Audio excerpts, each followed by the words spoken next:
What does it cost to become exactly what the world needs? Brynden Rivers spent his entire life finding out. By the end, roots were growing through his skin. He sat in the dark beneath a dying tree, hair white, skin pale as ash, one eye the color of old blood, unable to move, unable to leave, watching the world through 1,000 eyes, bound to the earth, to something older than any kingdom that had ever existed. He was known as Bloodraven, and for a time, he was the most dangerous man in Westeros. A bastard prince who became a spymaster who became the hand of the king, a hand who effectively ruled the 7 kingdoms. He suppressed civil wars. He dismantled rebellions before they could start.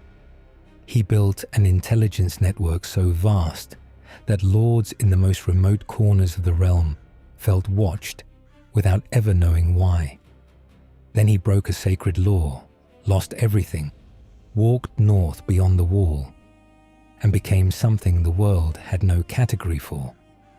Bastard, spymaster, kinslayer, lord commander, greenseer. At every stage, the same thread of cold, unsentimental purpose running through all of it. This is his story. From birth into a court already poisoned by his father's appetites, to the cave where the roots grew through his skin. To understand Brynden Rivers, you have to understand the man who made him possible, and then understand why that man was a catastrophe. Aegon IV, fourth of his name, king of the 7 kingdoms, ruled the Iron Throne for 12 years. Historians remember him as Aegon the Unworthy, and the name is not rhetorical. 12 years was enough to cause damage that would take generations to repair. He was not cruel in the way the Mad King would later be cruel. He did not burn people alive or hear voices in the walls. His failures were of a different kind entirely. Selfish, petty, and completely indifferent to the consequences of his appetites. He ate until his body failed him, took lovers by the dozen and discarded them when his interest moved on, granted titles and lands as gifts to favorites, and revoked them when those favorites displeased him. The realm was governed the way a bored man plays a game. Casually, inconsistently, with no real concern for what happened to the pieces. His marriage to Queen Nerys was miserable for everyone involved, most of all, Nerys herself. His son and legitimate heir, the prince who would become Daeron II, was widely rumoured to be not his son at all. It was a slander Aegon encouraged rather than dismissed, because it suited him to undermine the boy he had never liked. What Aegon the Unworthy did have, in abundance, was bastard children. He fathered them across his entire reign, with women of varying rank and circumstance, and he acknowledged them openly in a way that made the situation worse rather than better. A bastard quietly ignored is a private matter. A bastard publicly acknowledged and elevated is a political problem. Aegon seemed either unable or unwilling to understand the distinction.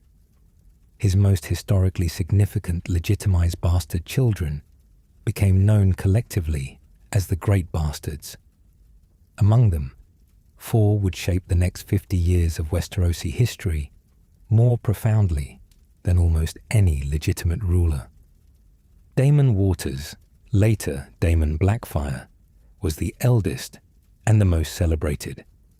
His mother was Daena Targaryen, called Daena the Defiant, a princess who had been locked away in a place called the Maiden Vault by her brother King Baelor the Blessed. Baelor considered women a distraction from holy living. Daena escaped her confinement long enough to take a lover of her choosing. That lover was Aegon, her cousin, which made Daemon the product of both bastardy and a relationship the court found deeply uncomfortable. This detail was conveniently overlooked by his many admirers. Daemon grew up tall, golden-haired, and magnificent. He was a warrior of extraordinary natural ability, beloved by the small folk, admired by every knight who crossed swords with him. The quality he possessed is difficult to define precisely, but impossible to miss. The quality of seeming like he was supposed to be king. When Aegon gave him the ancestral Valyrian steel sword Blackfyre, the sword that had belonged to Aegon the Conqueror himself, the message was impossible to misread. That sword was the symbol of Targaryen kingship. Aegon claimed he meant nothing by the gift. Nobody believed him. Brynden Rivers, who would become known as Bittersteel, was harder and colder than Daemon. His mother was Barbara Bracken of House Bracken, and none of Daemon's easy brilliance had passed to him. Iron discipline, military talent, and a capacity for hatred that never diminished with time. These were his inheritance. His most enduring hatred was for Brynden Rivers, a rivalry so deep and so personal that it would outlast kingdoms. Shera Seastar was the most beautiful woman at court, and possibly the most dangerous. Her mother was Serene of Lys, the last of Aegon's mistresses, who died giving birth to her. Shera collected books of sorcery and occult knowledge, practiced arts that made the Septons uncomfortable, and seemed to age more slowly than she should. She inspired obsession in both Bittersteel and Brynden Rivers, though she appeared to belong fully to neither. And then there was Brynden Rivers. His mother was Melissa Blackwood, called Missy, and she was different from the other mothers in ways that mattered enormously. House Blackwood was one of the oldest First Men houses in the Riverlands. It was a family that had refused to convert to the faith of the Seven when the Andals swept through Westeros thousands of years earlier. They kept their godswood. They maintained their heart tree. They preserved a living connection to the old gods and the weirwood network at a time when almost every house around them had abandoned it entirely. They were considered backward by some, quietly respected by others. They were broadly understood to carry something in their bloodline that did not belong to the newer world. Melissa Blackwood passed that something to her son. Brynden Rivers was born marked. He had bone-white hair, pale white skin, an eye red as blood. Across half his face ran a port wine birthmark, deep red against the white skin, shaped unmistakably like a raven in flight. He was not subtle. He could not have been subtle if he had tried. The name Bloodraven came from his face. It came from that red mark against white skin, from the raven shape that seemed to brand him as belonging to something other than the ordinary world of men. He was given that name before he was old enough to earn it, which tells you something important about how the world received him from the very beginning. In a court that ran on appearances, on the performance of power and the display of legitimacy, Brynden Rivers looked like nothing that was supposed to be there. He looked like an omen. He looked like a warning. He looked like something that had crept in through a crack in the wall of the normal world and settled there before anyone could decide what to do about it. This had consequences that went far beyond discomfort. A man who cannot be accepted on conventional terms learns to operate outside them. A man who will never be liked learns to make himself necessary instead. A man who knows from childhood that his face will always cause people to flinch learns to cultivate other advantages. Advantages that don't depend on being trusted, only on being useful. Brynden Rivers grew up understanding that the currency available to him was not charm or warmth or the easy social grace that opened doors for men like Daemon. His currency was knowledge, precision, the ability to see clearly and act without hesitation. He was a skilled archer, extraordinarily skilled in fact, in a way that seemed to suit both his temperament and his gifts. The bow is a weapon that operates at distance. It kills without proximity. It requires patience, stillness, and the ability to hold a position without revealing yourself until the moment of release.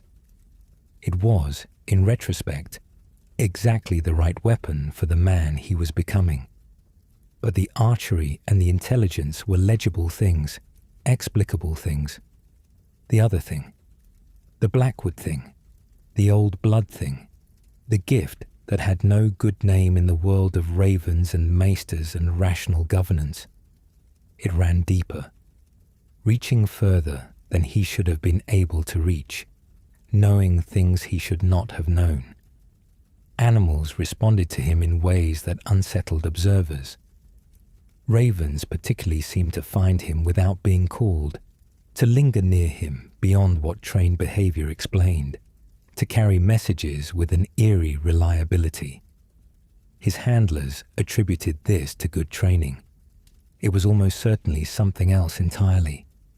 None of this was understood clearly at the time, not by Brynden himself, not by anyone around him. It would take most of a lifetime, and then some years beyond a lifetime, to understand what it actually was. But it was already there, already shaping the edge of how he thought and how he operated, already pulling him toward a destination that no one, including him, could yet see. Aegon IV died in 184 years after Aegon's conquest, his body finally collapsing under the weight of decades of excess.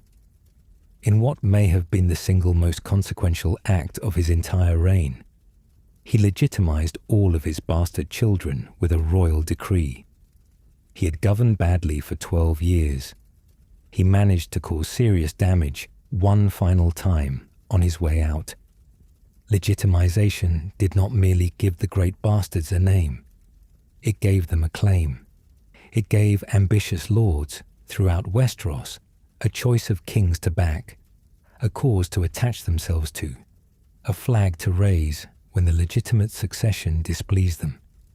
It made civil war not just possible, but structurally inevitable. It was a question of when, not whether. Daeron II took the throne. He was everything his father was not: scholarly, careful, politically sophisticated, genuinely committed to good governance. He arranged the peaceful integration of Dawn into the Seven Kingdoms, an achievement that had eluded every king before him. He surrounded himself with capable advisors and actually listened to them. He was also, by the standards of the warrior nobility he governed, insufficiently impressive. He did not look like a king in the way Daemon Blackfyre looked like a king. He had Dornish blood, which the traditional northern lords resented. He read books. He preferred negotiation to battle. And his father had just handed every lord who preferred a different kind of king a legitimate alternative to support. The stage was set. The players were in position. Brynden Rivers was a young man with a marked face, an old blood, and abilities he was only beginning to understand, standing at the edge of a civil war that would define everything that followed. He chose a side without hesitation. That choice, and what he did to defend it, is where the story truly begins. Before we follow Brynden Rivers into the war that made him, we need to understand the war itself, not as a military conflict, but as an idea. Because the first Blackfyre Rebellion was, at its core, a story about what people wanted to be true, and Bloodraven spent the rest of his life dealing with the consequences of that distinction. Daemon Blackfyre did not invent his own claim to the Iron Throne. It was handed to him piece by piece, by a father who either did not understand or did not care what he was setting in motion. The sword came first. Blackfyre was not simply a weapon. It was the sword of Aegon the Conqueror, the man who had forged the Seven Kingdoms from 7 separate realms, whose very name was synonymous with the legitimacy of the Targaryen dynasty. Giving it to a bastard was a public act of favour so loaded with symbolism that his legitimate heir could not simply explain it away. Daeron could sit the Iron Throne. He could wear the crown. He could govern well and wisely and patiently. But Daemon had the sword, and for a significant portion of the nobility, the sword meant more. This is the first thing to understand about the Blackfyre problem. It was created entirely by Aegon the Unworthy, sustained by the genuine appeal of what Daemon represented. It was almost impossible to resolve through conventional means, because it was never really about Daemon at all. Daemon himself was not a schemer, not Bittersteel, calculating and resentful, not Bloodraven, operating through shadows and information. By most accounts, genuinely magnificent. A man who inspired love and loyalty almost without effort, simply by being what he was. Men who wanted what he symbolized more than they wanted him, specifically pushed him into it. He was a flag raised for a cause that had been building without him, not a conspirator who had planned his way to a throne. The lords who backed the Blackfyre cause were, for the most part, men with genuine grievances who found in Daemon a flag they could raise without embarrassment. The Dornish integration that Daeron had engineered was deeply unpopular with many traditional lords. They saw it as a dilution of the realm's identity and a reward for people who had been enemies a generation earlier. The perception that Daeron was soft, scholarly, insufficiently martial. This rankled in a culture where strength was the primary political currency. The rumours that Daeron was not actually Aegon's son, that he had Dornish blood that made him somehow less Targaryen. These rumours had been encouraged by Aegon himself, and they stuck. Daemon offered an alternative version of what the king should be. Tall, golden, sword in hand, beloved by the small folk and the knights alike. A warrior king in the mould of the conqueror himself. Whether his claim was legally sound was almost beside the point. The question his supporters were really asking was not, does Daemon have the right to the throne? But, wouldn't we all be better off if he did? That distinction between legal legitimacy and emotional legitimacy. That was what Bloodraven grasped more clearly than almost anyone else on either side of the conflict. Living it had taught him. His claim to belonging had been questioned regardless of what the law said. He knew that people's beliefs about who deserved power were shaped by appearance, performance, and story, not by documents and decrees. That gap between legal standing and genuine acceptance had been visible to him before he could read. Aegon's legitimization had given the great bastards legal standing. Acceptance it had not given them. Brynden, marked from birth as something other, had carried that knowledge longest. This understanding shaped his entire approach to the Blackfyre problem and eventually to power itself. A man who believed that legal legitimacy was sufficient would have tried to win the argument, to produce the evidence, make the case, demonstrate that Daeron's claim was sound and Daemon's was not. Bloodraven never tried to win that argument. He tried to control the conditions under which the argument could be made. He tried to ensure that the people most capable of making Daemon's case effectively were unable to make it. He tried to manage the flow of information so that the emotional appeal of the Blackfyre cause never had the space to consolidate into something that could not be dismantled. This is also where Bittersteel becomes essential to understand.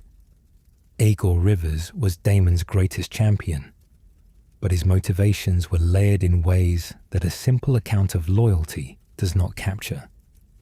He believed in the Blackfyre cause, genuinely, consistently, with a fervor that outlasted Daemon himself.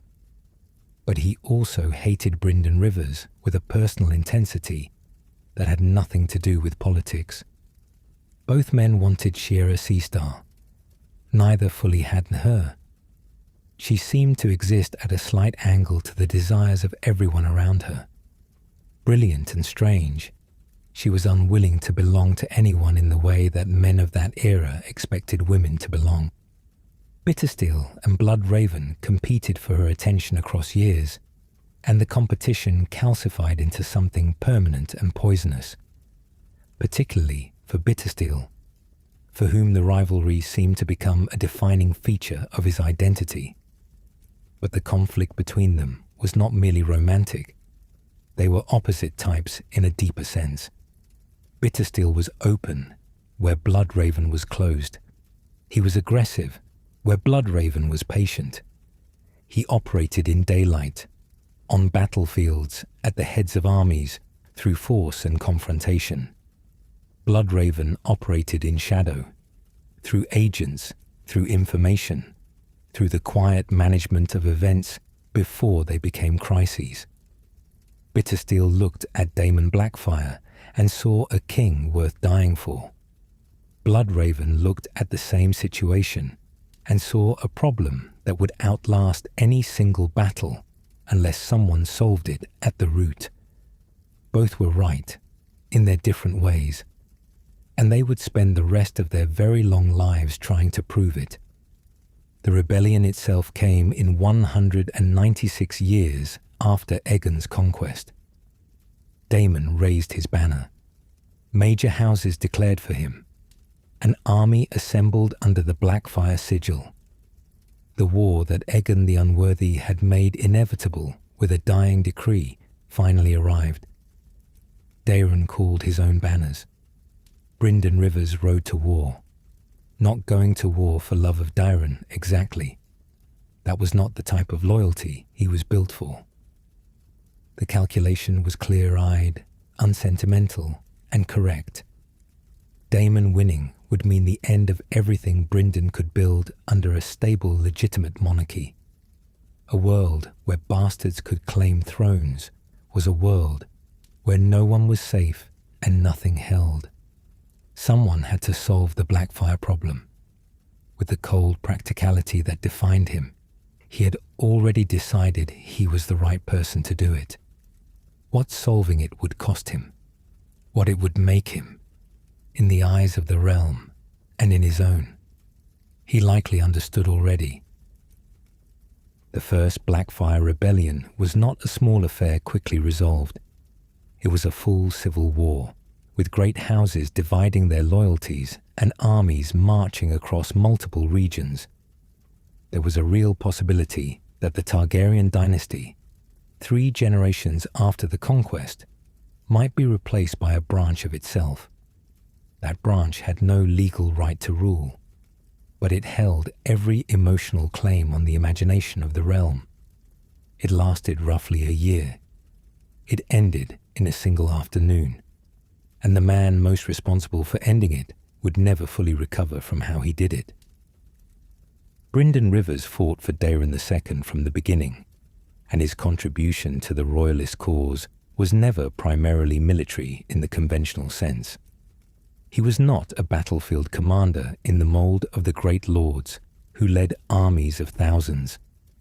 His role was the role he would occupy for the rest of his political life. Information, intelligence, the management of events before they became disasters. He knew which lords were wavering. He knew which messages were being passed between Blackfyre sympathizers. He knew, often before the relevant parties had finished deciding, where support was shifting and what could be done to prevent it from shifting further. His archery was real, though. This demands clear statement, because the famous saying about his 1,000 eyes tends to obscure the fact that Brynden Rivers was genuinely, extraordinarily dangerous, with a bow in a way that went beyond metaphor. He had trained with the weapon since childhood, with the focused dedication of a man who understood that his other advantages, the information, the network, and the cold intelligence all required physical capability to back them up when circumstances demanded it. He could shoot at ranges that other archers considered impossible.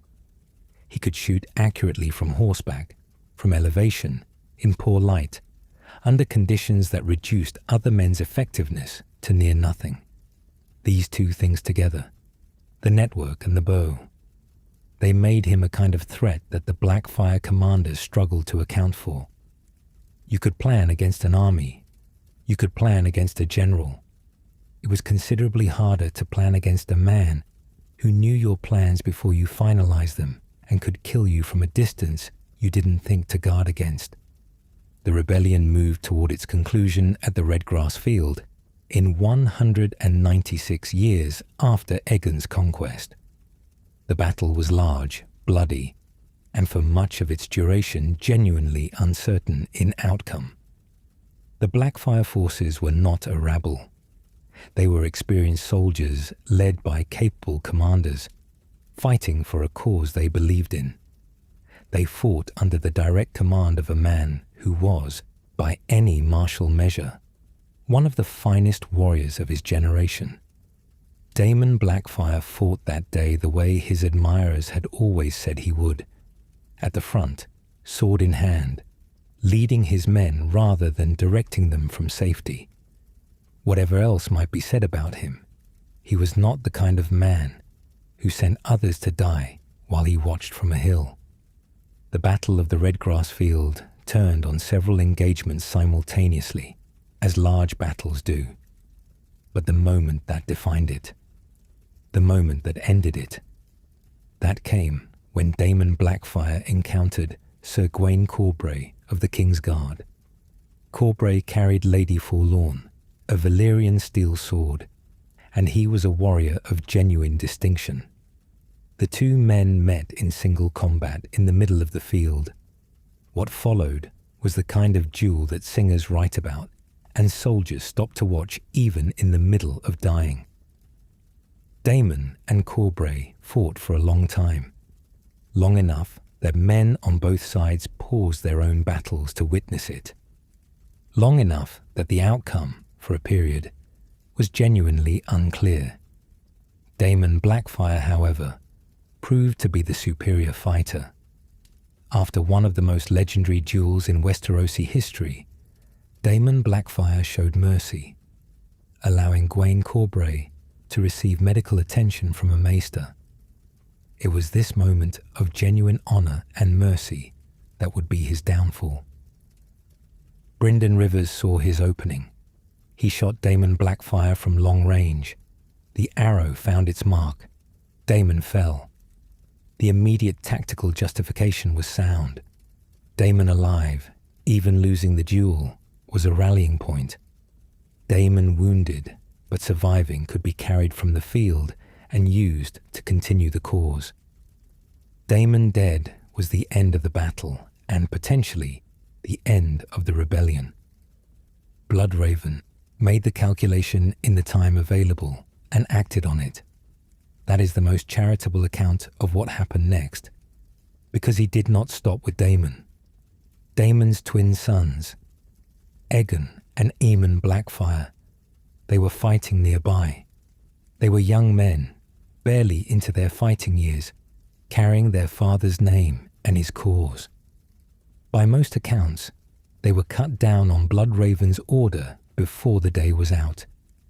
Whether by his own arrow or by archers acting under his command, the accounts vary, but the weight of responsibility is laid consistently at his feet. The justification he would have given, if pressed, was the same justification that had guided every difficult decision of his career: necessity. A Blackfyre heir was a future rebellion. Two Blackfyre heirs were two future rebellions. Every male Blackfyre who left that field alive was a seed that Bittersteel, or someone like him, could cultivate into another uprising, another civil war.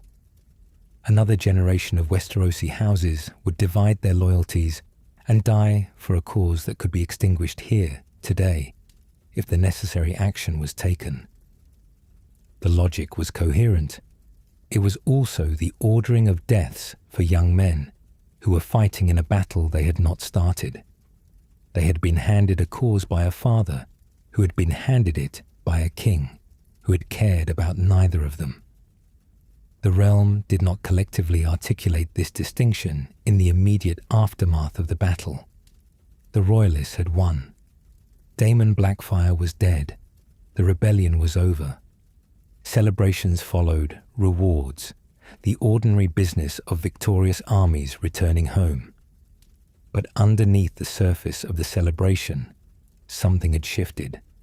In the conversations that happened in private, and the judgments that formed in the minds of men who would remember this day for the rest of their lives, a change had taken hold. Brynden Rivers had crossed a line that could not be uncrossed. Daemon's death could be defended as battlefield necessity. The removal of an enemy commander in the heat of combat. The deaths of his sons were a colder matter.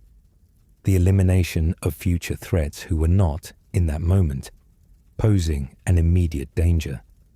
It was a decision to look at young men fighting for their father and conclude that the cleanest resolution was to ensure they did not leave the field. This is what the realm saw or felt, even if they could not always put it into clean language. And Bittersteel, who survived the battle and escaped across the narrow sea, understood it perfectly clearly. He had been given the defining narrative of his entire subsequent existence.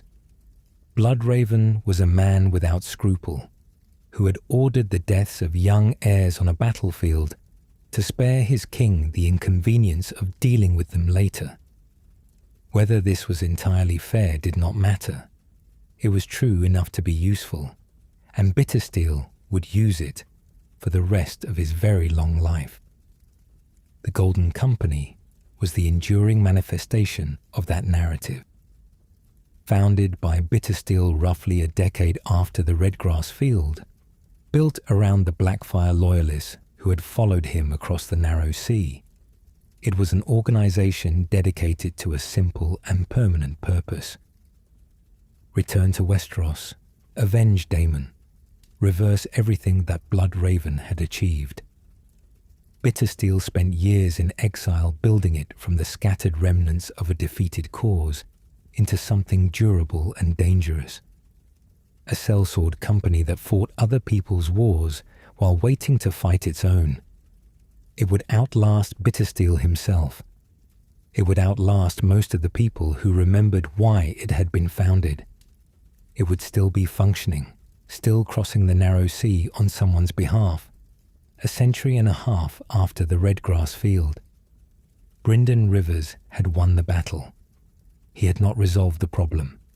He had, in certain ways, deepened it, giving the Blackfyre cause a martyrdom narrative that made it more durable than a simple military defeat would have produced. And he had done something to himself that could not be undone. An established fact now, witnessed on a battlefield by thousands of men. He would order the deaths of young heirs if the logic of necessity required it. Some lords would always respect him for it, in the grudging way that people respect those who do what others cannot bring themselves to do. The realm ran on such men, quietly, and everyone knew it, even when they refused to say so. But the crown's loyal servant, that image was gone. The man whose methods were distasteful but deniable, gone too. In full view, he had made himself into an instrument of cold necessity. And instruments of cold necessity are not trusted, not liked, and not forgiven when they make mistakes. The problem in front of him was solved. The conditions for every problem that followed were created, and somewhere across the narrow sea, Bittersteel was already planning his return. In the years after the Redgrass Field, Brynden Rivers did not retreat from public life. He advanced through it, steadily, deliberately, accumulating power with the same patient precision he brought to everything else. The realm had seen what he was capable of on a battlefield. Now it would learn what he was capable of from a council chamber. He became Master of Whisperers under Daeron II. The title deserves a pause because it sounds like a secondary role.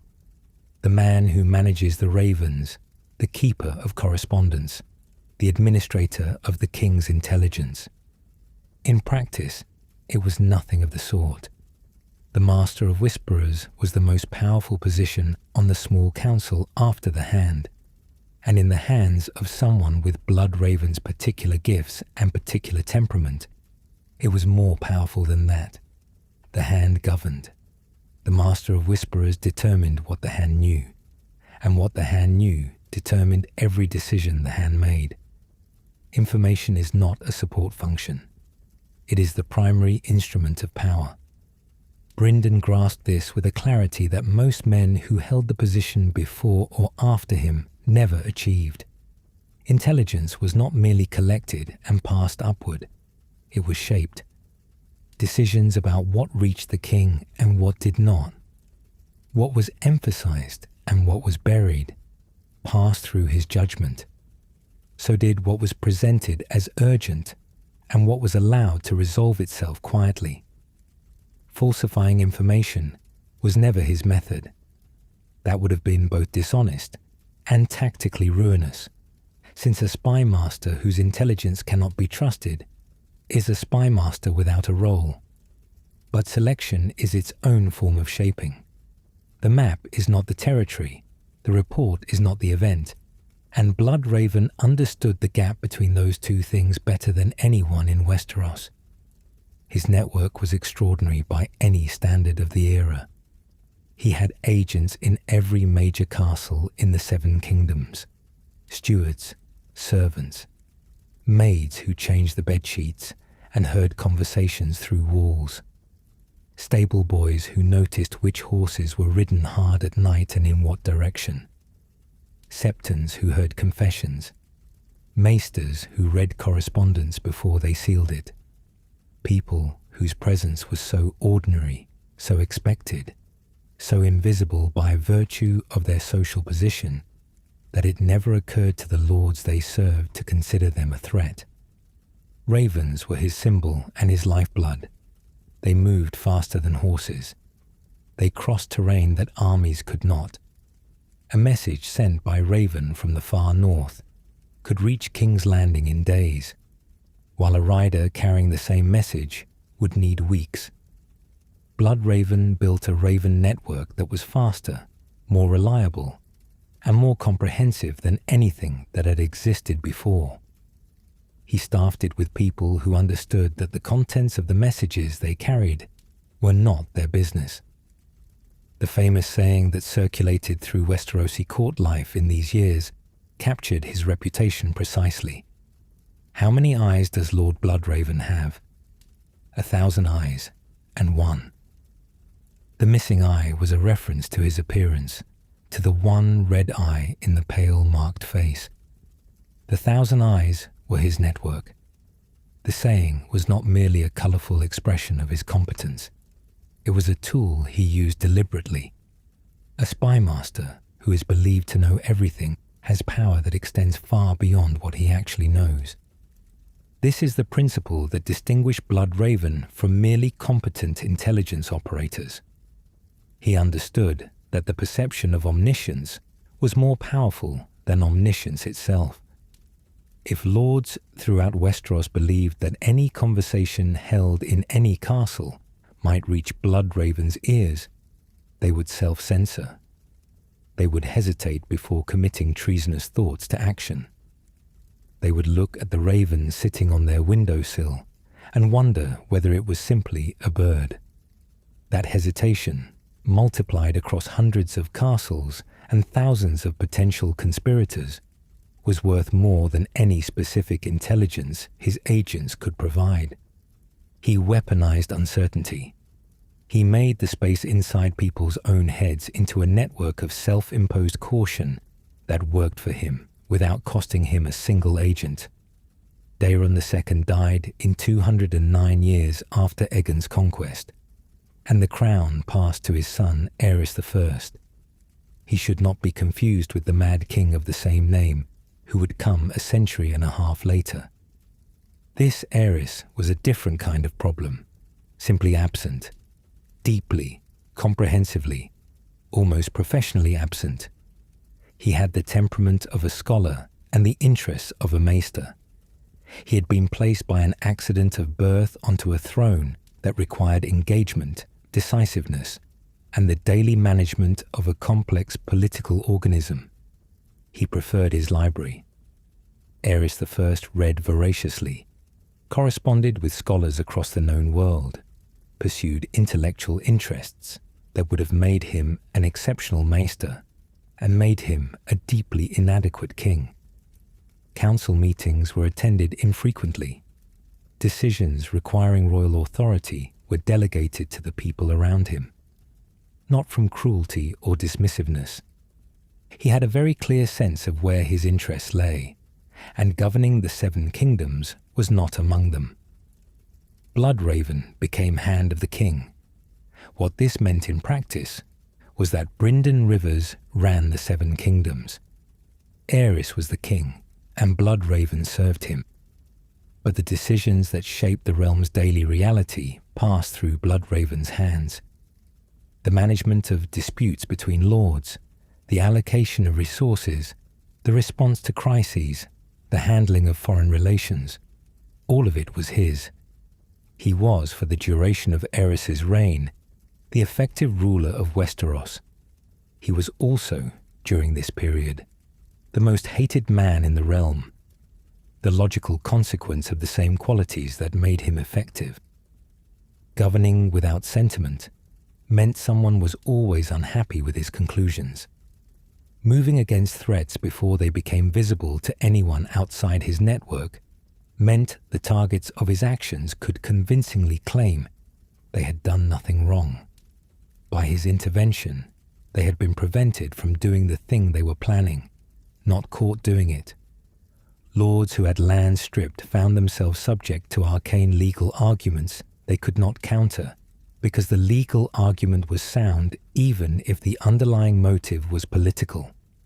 Men who disappeared into the Night's Watch or into anonymous graves had families who knew they were gone, but could not point to evidence of wrongdoing, because Bloodraven's methods were designed to leave no evidence. Conspiracies that never developed into actual treason left behind a residue of resentment among their associates. The conspirators had been quietly removed before they reached the stage of actual treason.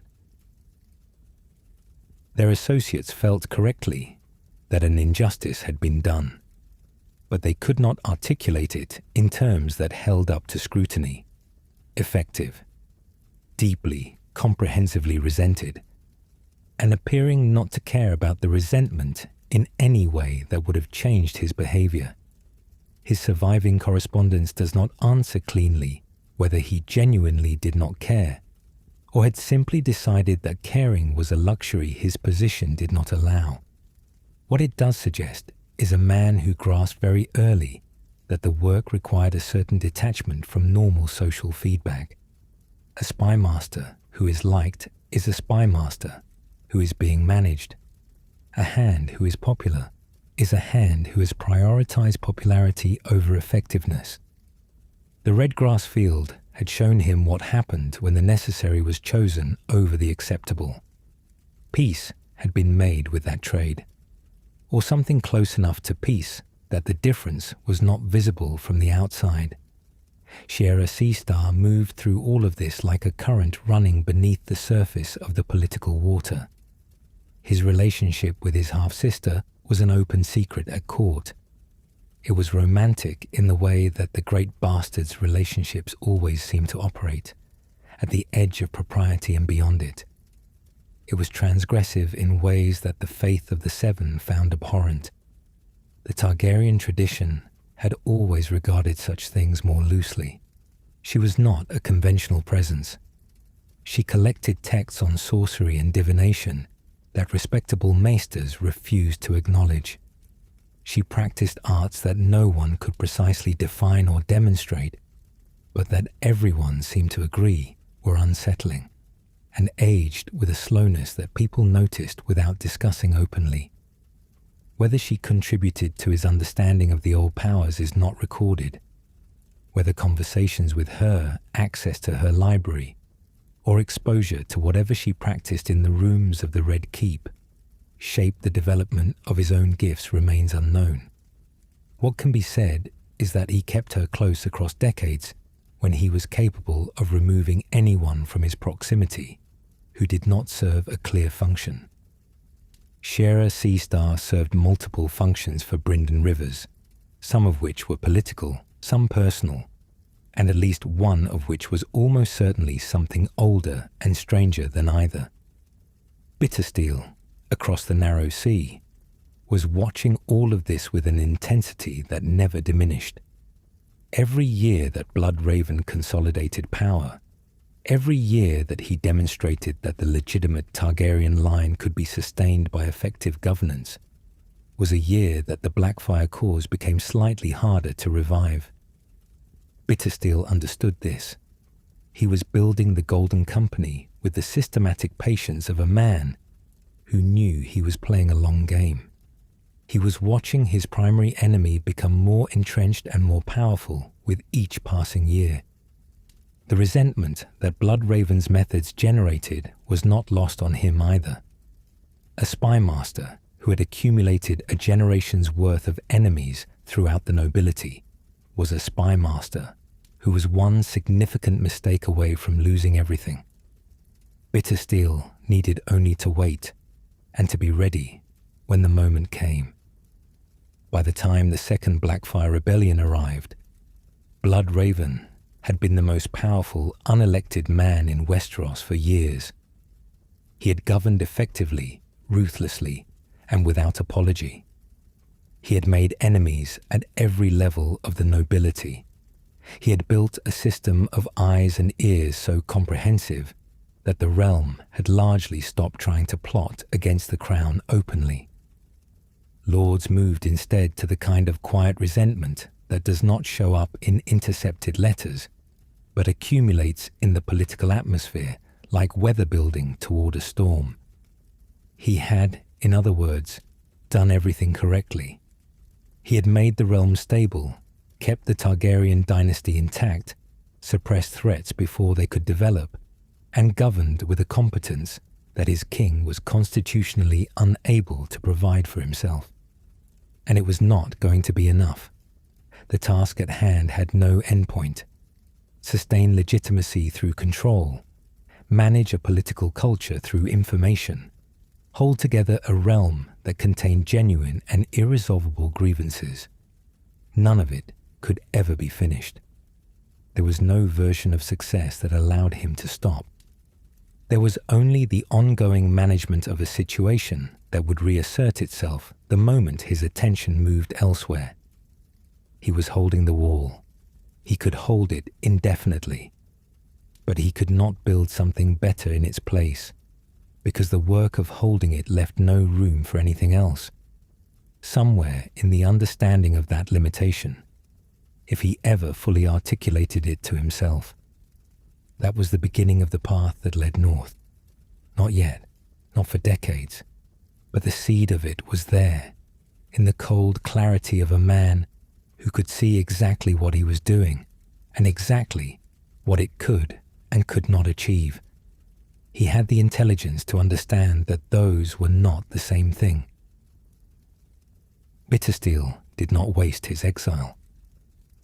While Bloodraven consolidated power in King's Landing, Aegon Rivers was building something across the narrow sea with the same systematic patience that defined everything he did. The Golden Company took shape over years, not months. It was a sellsword organization built around the core of Blackfyre loyalists who had followed him into exile after the Redgrass Field. It was funded by the wealth they had carried with them, and the contracts they took fighting other people's wars while they waited to fight their own. From the beginning, It was different from ordinary sellsword companies in ways that mattered. Most mercenary organizations were held together by payment and immediate self-interest.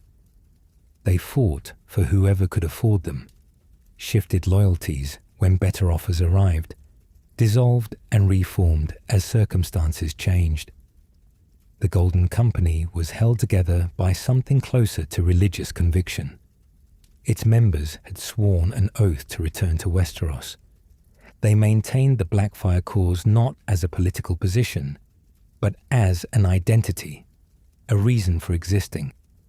It was a promise that gave meaning to the years of exile and the battles fought in foreign wars on foreign soil. They fought for foreign lords who did not know or care about the thing that actually mattered. Bittersteel was the architect of this, and it was the most significant thing he ever built. He had lost the war. He had watched Daemon die. He had escaped across the sea with nothing except the men willing to follow him and the hatred that would never cool. From those materials, he constructed an institution that would outlast him, outlast his enemies, outlast the dynasty he had fought against. It would arrive in Westeros more than a century and a half after the Redgrass Field, still carrying the name he had given it. Bloodraven was watching all of this. He understood what Bittersteel was building and what it meant. He could not reach across the narrow sea to dismantle it. His network had limits, and those limits were largely geographical. What he could do was ensure that when Bittersteel moved, the support he needed on the Westerosi side was not there to receive him. The second Blackfyre Rebellion, when it came, was a different kind of threat from the first. Daemon Blackfyre had been a straightforward military challenge. Raise a banner, gather an army, march on the throne. The approach had the virtue of clarity and the disadvantage of being visible from a very long distance, which gave Bloodraven's network time to prepare.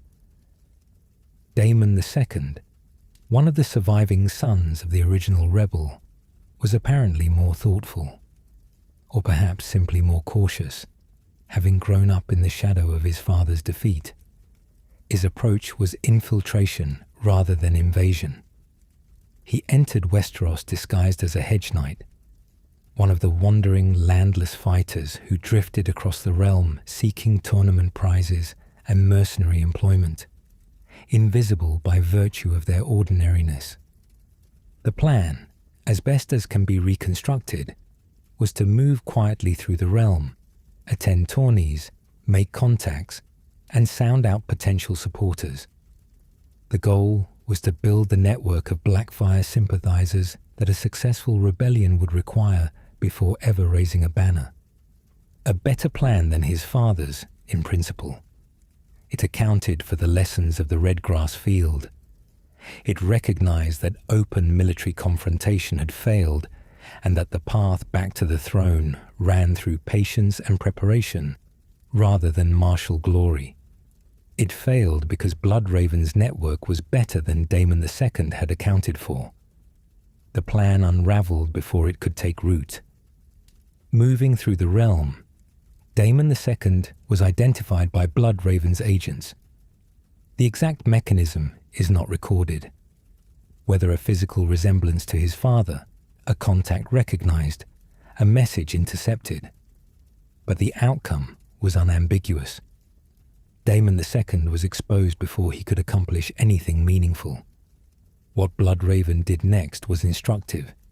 He did not have Daemon II killed. This requires explanation, because it runs counter to the pattern established at the Redgrass Field, and counter to what most people would have expected from a man of his demonstrated methods. Daemon II was a Blackfyre heir, a genuine threat, a living rallying point for everyone who still believed in the cause. By the logic Bloodraven had applied to Daemon's sons on the battlefield, eliminate future threats before they can develop. The cleanest solution was obvious. He chose a different calculation this time. A dead Daemon II was a martyr. a story. Something Bittersteel could use, something that could be told and retold across the narrow sea and in sympathetic Westerosi households until it grew larger than the man himself had ever been. The Blackfyre cause was already sustained by the martyrdom of Daemon I. Adding his son to that narrative would cost more than it saved. A captured Daemon II was something else entirely. He was an embarrassment to the cause. He was proof that infiltration had failed, that Bloodraven's network was comprehensive enough to catch a Blackfyre pretender even in disguise at a tournament in a relatively minor location. There was also a practical dimension. A living prisoner had uses that a dead one did not. Daemon II was taken, imprisoned, and the Second Blackfyre Rebellion ended before it properly began. No armies marched, no battles were fought, no fields ran red. The whole enterprise simply collapsed the moment its central figure was removed. This told Bloodraven something important about the difference between the First and Second Rebellions. The first had been a genuine popular movement with real momentum. The second was a plan that existed primarily in the hopes of its organizers. The Third Blackfyre Rebellion followed in time. It was led by Aegon Blackfyre, another of Daemon's sons, and pushed further than the second had managed, but was ultimately crushed, Aegon dying in captivity shortly after. A fourth came under Daemon III, who landed with an actual army and was defeated in open battle. A fifth would follow in turn, the last gasp of a line that had been whittled down by decades of suppression. Each rebellion was smaller in scope than the previous, each leader less commanding than the one before, each attempt further removed from the original grievance. They were sustained less by genuine belief in the Blackfyre claim, and more by the accumulated weight of an oath sworn across decades.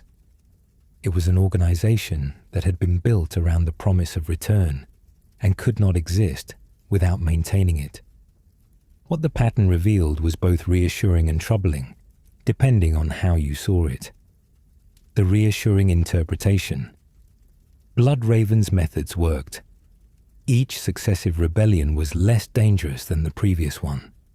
The military capacity of the Blackfyre cause was diminishing with each generation. Bittersteel could maintain the Golden Company, could keep the cause alive as an institution, but the actual fighting strength he could bring to bear was contracting. The dream was outlasting the resources available to pursue it. The troubling interpretation. It was not ending. 3 rebellions had failed, then 4, then 5. Each claimant had been defeated, captured, or killed. The red grass field should have resolved this. The capture of Daemon II should have demonstrated the futility of the cause, and yet the Golden Company persisted across the narrow sea, still swearing their oath, still maintaining their identity around the promise of return. Bloodraven was a precise enough thinker to understand what this meant. The Blackfyre cause had ceased to be primarily about the Blackfyres. It had become about something else. About the accumulated resentments and alternative visions that the Blackfyre name gave people a banner to gather beneath. The claim mattered less with each generation. What mattered was the existence of an alternative, a flag to raise when the legitimate monarchy disappointed, a name to invoke when the grievances accumulated past a certain point. The wall Bloodraven had been holding for decades was now understood in its full dimensions. Symptoms could be managed indefinitely. Better, possibly, than anyone who had ever held his position. The network was comprehensive, the methods effective, the willingness to act unencumbered by the sentimentality that made other men hesitate. Symptom management, however expert, is maintenance. Constant attention, constant resources, constant vigilance, and no endpoint, no moment at which the work could be declared done. Another Blackfyre would always be in Bittersteel's care across the sea. Another generation of Westerosi lords would always be quietly waiting for circumstances that made acting on their grievances feel possible. The resentment his methods generated compounded this problem, rather than relieving it. Every lord who had lost a family member to his interventions, every man stripped of lands on a technical legal argument that everyone understood was political, all of them fed a pool of grievance.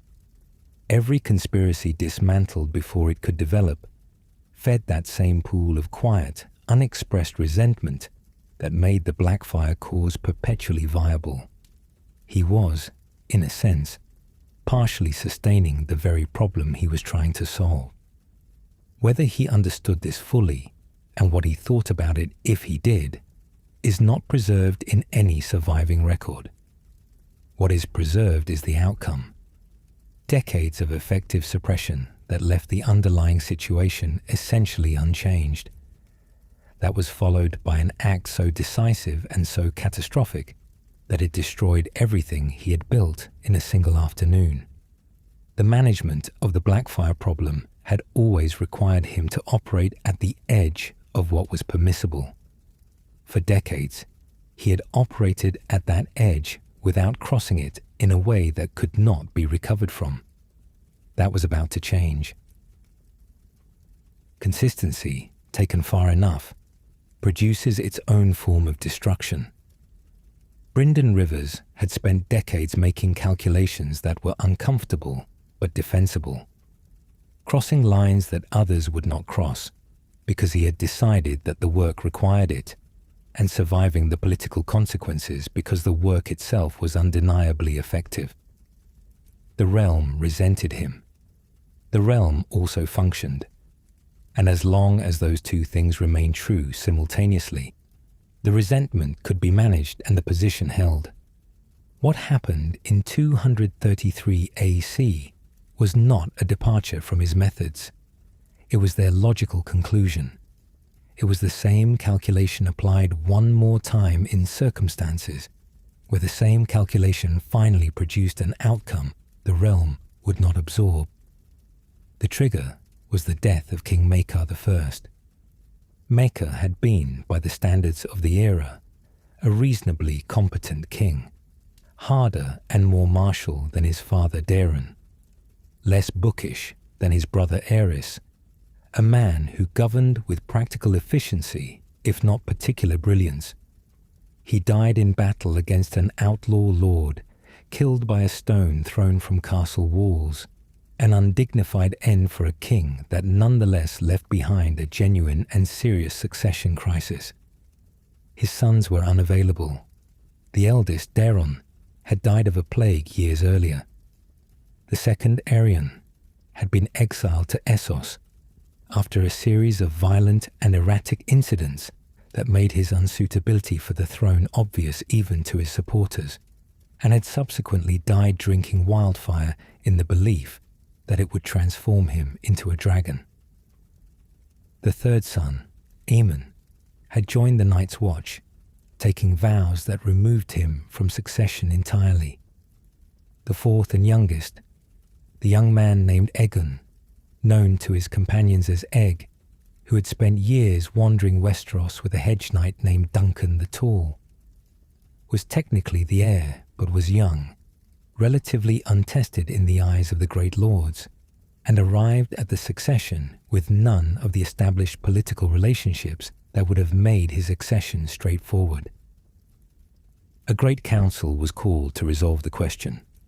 The great lords of the Seven Kingdoms assembled at King's Landing to determine who would sit the Iron Throne, to examine the various claims, and to make the decision collectively that the normal rules of succession had left ambiguous. This was, by definition, exactly the kind of gathering where the Blackfyre cause was most dangerous. A great council was an acknowledgement that the question of who should rule was open for discussion. It was an invitation for alternative claims to present themselves.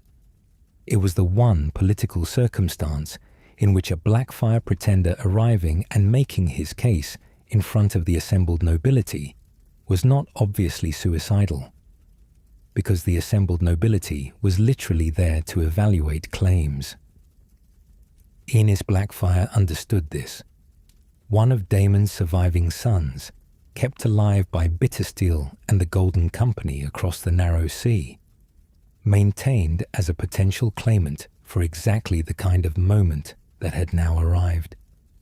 Not a warrior in the mold of his father, not a military threat in the immediate sense, but a Blackfyre heir at a moment when the question of Targaryen succession was genuinely unsettled. His presence at a great council would give the cause a legitimacy and a platform it had not possessed since the Redgrass Field. He was invited to attend. The invitation came with a formal promise of safe conduct, a guarantee issued in the name of the Crown that Aenys would be permitted to travel to King's Landing, attend the council, and return home unharmed regardless of the outcome. This was not an unusual provision. Great councils occasionally required such guarantees to bring parties to the table who had reason to fear the table itself. The promise of safe conduct was the mechanism by which political negotiation became possible between enemies. It was the acknowledged framework that temporarily suspended hostility and created the conditions for deliberation. Aenys came because he believed the promise. He believed it because safe conduct was a foundational principle of how political life in Westeros functioned, one of the bedrock guarantees that made it possible for enemies to communicate, negotiate, and occasionally resolve conflicts without every meeting becoming an assassination opportunity. Violating it struck at the foundations of the realm itself, at the shared agreements that allowed lords and kings to treat with one another rather than reach for their swords at every point of tension. Bloodraven had him arrested on arrival and executed before the council could begin. The stated justification was the one he always gave. Aenys was a traitor and a rebel claimant, and the Crown's obligation to protect the realm from such threats superseded any promise made to facilitate his attendance. Treason did not become less treasonous because the traitor had been given a travel guarantee. The Blackfyre cause was an existential threat to legitimate Targaryen rule, and Aenys Blackfyre was its current living embodiment. Remove him now, before he could speak, before he could make his case to an audience of the realm's great lords, before the Blackfyre claim could be given the dignity of formal consideration, at a council convened specifically to evaluate claims to the throne. The logic was coherent. It was the same logic he had always used. It was also, finally, a step too far. The reaction from the assembled lords was unlike anything Bloodraven had provoked before. Previous resentments had been managed. Lords angry about specific interventions, families bitter about specific losses, men who distrusted his methods but could not argue with his results. This was different. This was the assembled political community of Westeros, gathered in the same place at the same time, confronted simultaneously with evidence that the most fundamental guarantee of political safety could be violated by the man who ran the realm whenever he judged it convenient. If safe conduct could be broken here, it could be broken anywhere. If Aenys could be arrested despite a formal royal promise, then no enemy of the crown could ever accept any invitation with any confidence. The guarantee that made negotiation possible, that made great councils function, that made it possible to bring dangerous parties to a table rather than leaving them in the field.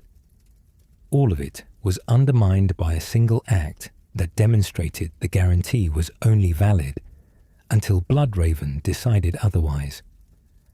The lords were genuinely frightened, in the specific way that people are frightened when the rules they have organized their political behavior around are revealed to be contingent on the discretion of one man. Bloodraven was arrested. The trial that followed was, by the standards of Westerosi legal procedure, relatively swift. He did not deny what he had done. He argued, as he always argued, that it had been necessary, that the Blackfyre threat required decisive action, that the opportunity to remove Aenys without military conflict was one that could not be allowed to pass, that the long-term stability of the realm justified the short-term violation of a procedural guarantee. The court was not persuaded. The sentence was death. Young Aegon, the boy called Egg, just chosen as king partly because his unthreatening qualities made him acceptable to lords who could not agree on a stronger candidate, saved him. Aegon V knew Brynden Rivers. Their years of wandering with Duncan the Tall had produced a complicated relationship that included both wariness and a kind of grudging respect. The death sentence was commuted. The punishment instead, Brynden Rivers would take the black. He would join the Night's Watch as a common brother, forswear his titles and his lands and his position, and spend the rest of his life in service at the Wall. It was exile dressed as mercy, and it was, in its way, the most appropriate possible punishment for the specific crime. Removing from the realm the man whose presence had become incompatible with the realm's own rules, sending him to the one place where his abilities might still be useful, while ensuring that he could never again occupy a position from which those abilities could be turned against the political community he had spent a career defending and finally undermining. The connection to the Red Wedding deserves a moment here, because it illuminates something important about what Bloodraven had done and why it destroyed him. Walder Frey, a century and a half later, would give Robb Stark bread and salt, the symbols of guest right, the sacred obligation of a host to protect those who ate at his table, and then murder him along with his family and his army. The realm's horror at the Red Wedding was not simply about the scale of the violence. It was about the violation of a principle so fundamental that even enemies were supposed to be safe from it. The shock was the same shock that greeted Bloodraven's execution of Aenys, the revelation that the rules could be set aside by a sufficiently motivated party whenever the rules became inconvenient. Bloodraven had not had a man executed at a feast, but he had done something that carried the same principle. He had used the promise of safety to bring an enemy within reach, and then destroyed him. The specific sacred law violated was different, safe conduct rather than guest right, but the realm's reaction carried the same quality of genuine horror. He had operated in the shadows so long, had made so many calculations that required him to treat conventional rules as obstacles rather than constraints, that he had finally lost the ability to distinguish between the rules that existed for procedural convenience and the rules that existed because civilization itself depended on them. Or perhaps he had always known the distinction and had simply decided one final time that the outcome was worth the cost. If so, he was wrong. And somewhere in the cold clarity that defined his intelligence on the long journey north to the Wall, he likely knew it. The Wall is 700 feet of ice and ancient magic at the northern edge of the world, and it has a way of clarifying things. Men come to it from every circumstance that Westerosi life produces. Younger sons with no inheritance, knights who lost their honor, lords who lost their wars, criminals offered the Wall as an alternative to execution, men running from things they cannot name and hoping that distance will serve where resolve has failed. They come carrying the residue of whatever they were before, and the Wall strips most of it away. The cold does that. The isolation does that. The combination of genuine physical hardship and genuine existential purpose. The knowledge that the Watch exists because something real and terrible lies beyond the ice. Does what courts and councils and political ambition cannot. It reduces a man to what he actually is. Brynden Rivers arrived at the wall carrying more residue than most. He had been one of the most powerful men in the world. He had governed a kingdom, built a web of eyes and ears that spanned a continent, suppressed multiple Blackfyre Rebellions, shaped the political landscape of Westeros for decades through methods that ranged from brilliant to monstrous. He had made himself indispensable and then made himself impossible, had demonstrated that some principles were more durable than even he was, had been stripped of everything by an act that was entirely consistent with his own logic, and entirely inconsistent with the world's tolerance for that logic. He arrived as a common brother of the Night's Watch. He would not remain one for long. The Watch, in this era, was not the depleted, desperate institution it would become by the time of the main story. A generation still away from the organization of criminals and broken men, scraping together enough bodies to man a wall that most of the realm had stopped taking seriously. It still commanded genuine respect from houses that remembered what it represented. It still attracted men of real ability, men who chose the black rather than being compelled to it, men who understood that the vows they took connected them to something older and more serious than ordinary military service. But even in this stronger era, the Watch was an organization with a specific and limited field of vision. It watched the wall. It ranged beyond it. It fought wildlings and tracked their movements and maintained the castles that dotted the length of the Great Barrier. All of this was done competently and with genuine dedication, and the Watch had almost entirely forgotten why the wall had been built in the first place. The others were legend. The Long Night was a story told by Old Nan to frighten children into sleep. The Watch's founding purpose, to guard against the return of something that had nearly extinguished all human life in Westeros 8,000 years before, had faded into mythology so thoroughly that most brothers would have struggled to articulate it without embarrassment. The practical threat was wildlings. The ancient threat was a ghost story. Bloodraven was beginning to know otherwise, in ways he could not yet fully articulate even to himself. His gifts had been deepening for years. The ravens that came to him without being called, the knowledge that arrived from no identifiable source, the sense of something vast and connected moving at the edges of his perception. All of it had been present since childhood, had been useful throughout his career in ways he had always attributed to exceptional intuition and the natural advantages of an extraordinary network. But the closer he came to the wall, the more insistent these impressions became, the harder they were to explain through ordinary means. He had Blackwood blood. He had grown up in a family that maintained genuine connection to the old gods, that had never replaced the Weirwood network with the faith of the Seven, that had kept something alive in their bloodline that most of Westeros had let go. Whatever was in that blood was responding to proximity, to the ancient magic woven into the wall's foundations, to the presence of the oldest powers at the northern edge of the world. He said nothing about this. He was not a man who shared impressions he could not support with evidence. What he did instead was work.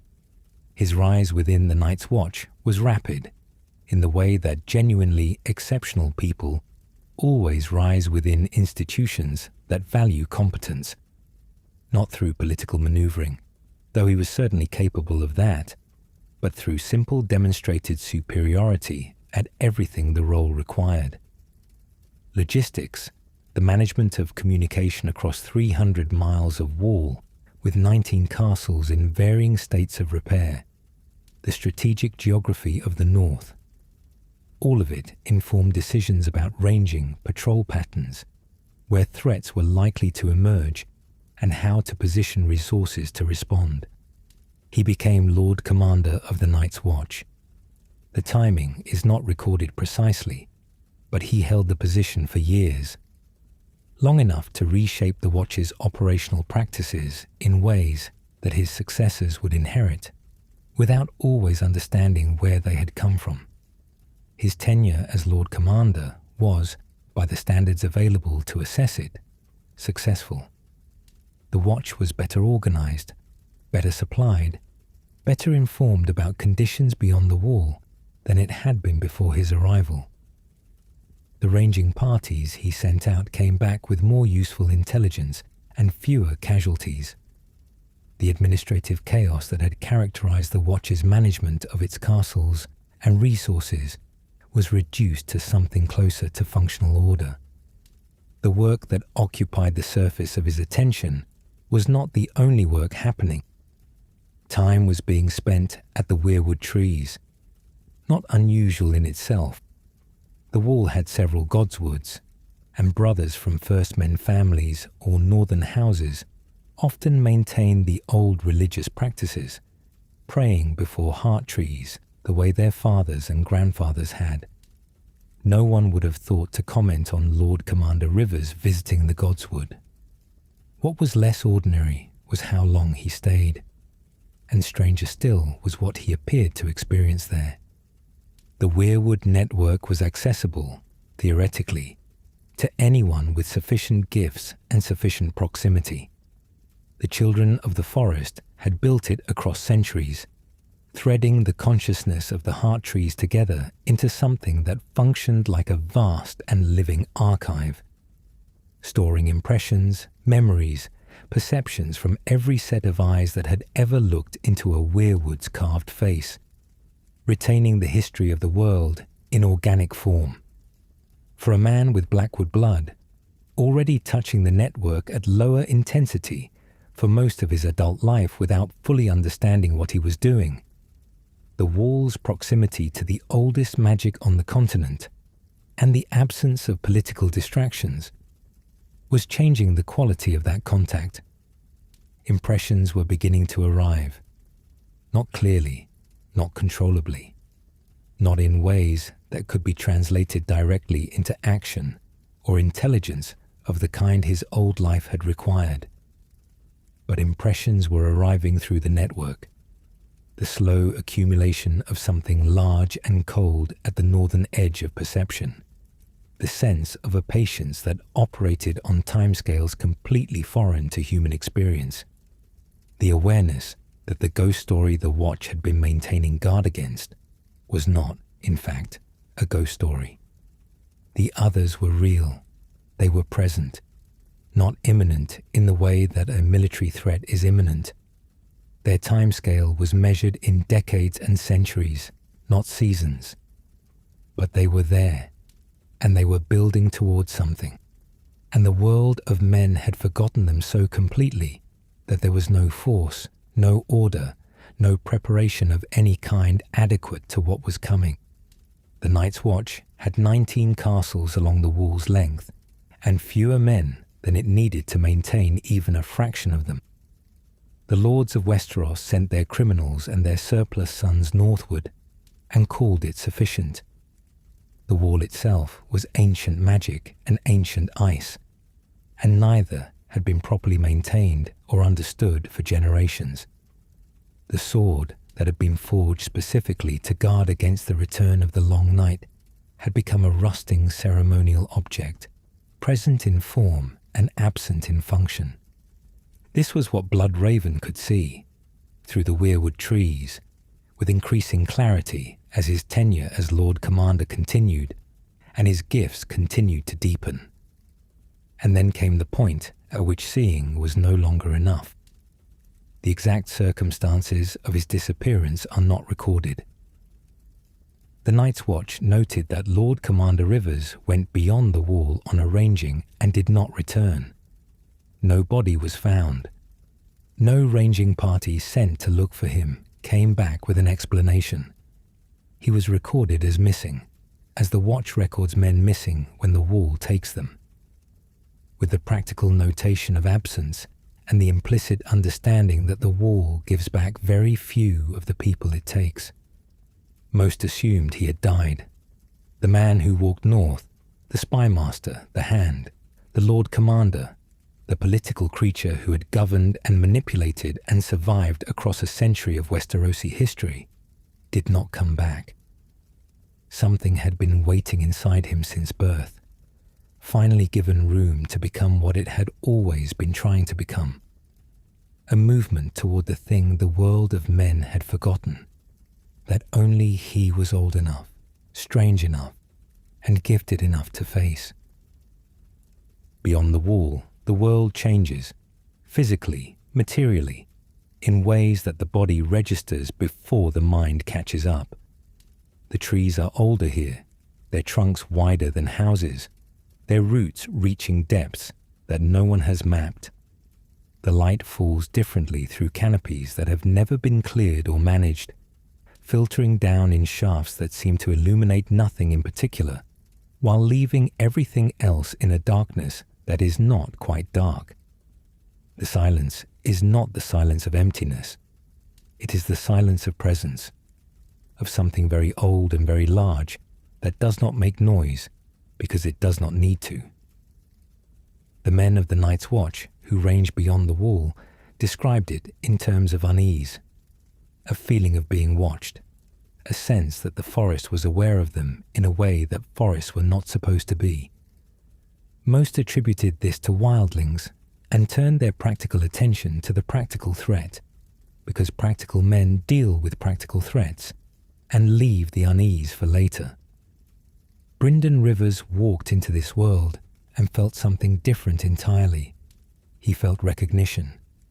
The weirwood trees beyond the wall were older than those in any godswood south of it, ancient beyond reckoning, their faces carved by hands that had worked the wood before the first men arrived, before the long night, before the wall itself existed. The network they formed was denser here, stronger, humming with an accumulated presence that had been building for thousands of years in a place where no one had come to disturb it. For a man with Blackwood blood, with greenseer gifts that had been developing and deepening across a century of life, stepping beyond the wall and into the heart of that network was not frightening. It was like hearing a sound that had been playing at the edge of perception for an entire lifetime suddenly become audible at full volume. The children of the forest found him, or he found them. The distinction may not be meaningful, because the children operated through the weirwood network in ways that made the difference between seeking and being sought largely semantic. What can be said is that contact was made, and that the contact was not accidental. The children of the forest were dying.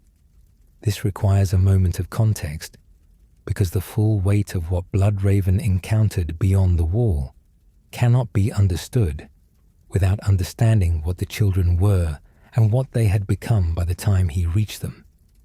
They had once inhabited all of Westeros, before the first men came, before the Andals, before any of the histories that Westerosi scholars considered history.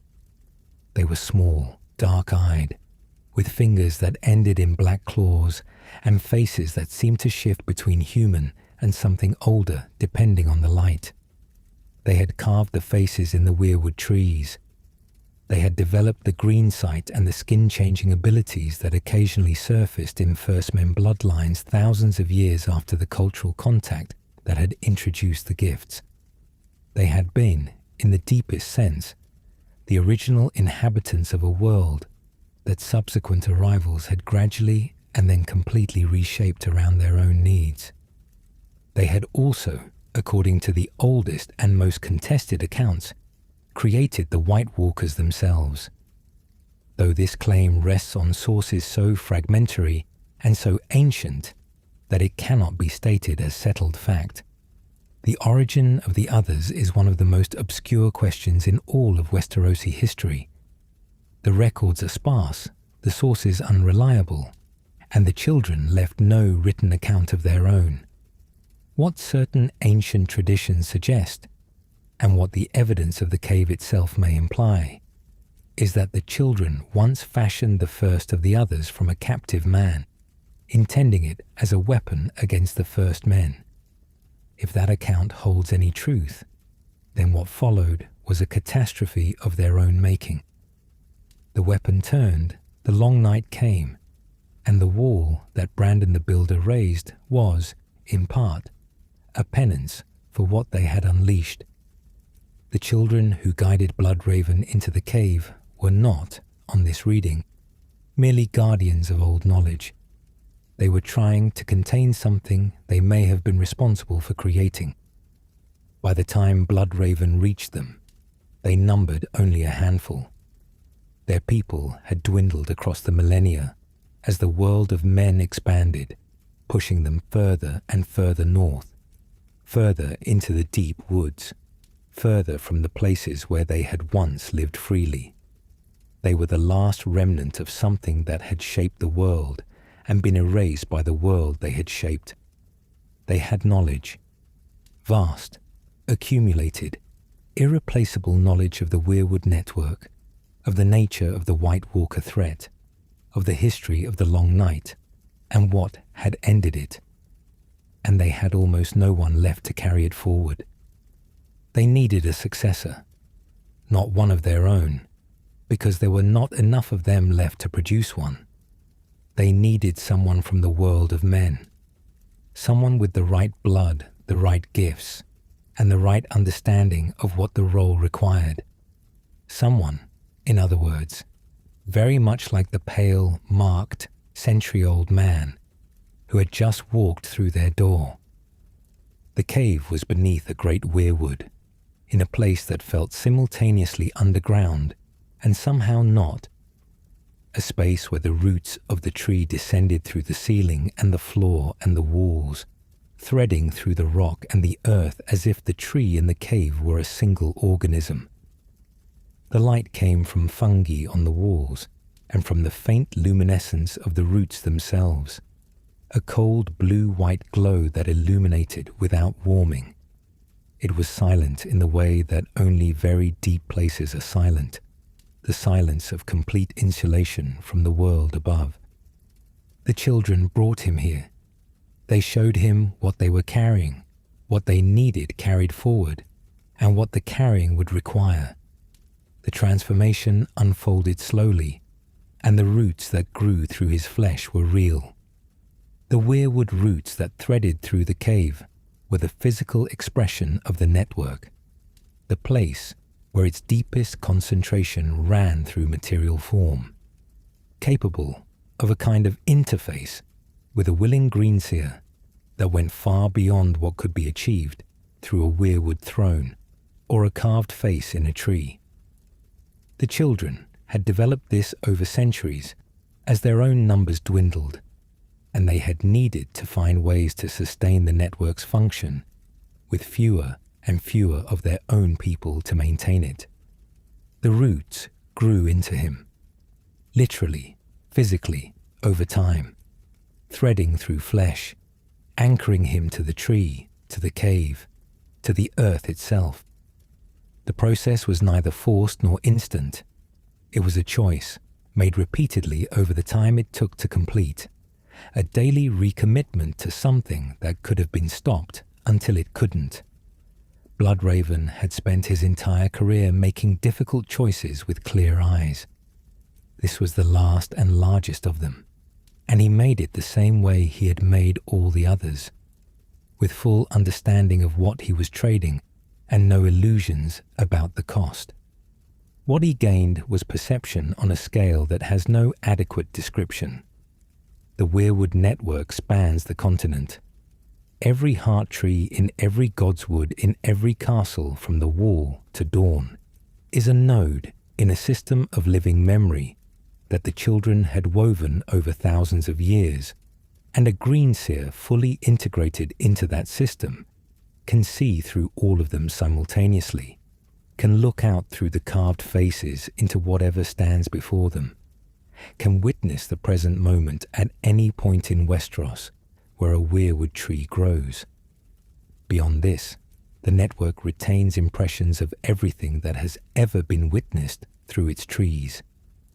The past is stored, accessible to someone with sufficient ability and sufficient patience to find the specific moments they are looking for. Bloodraven could now see everything.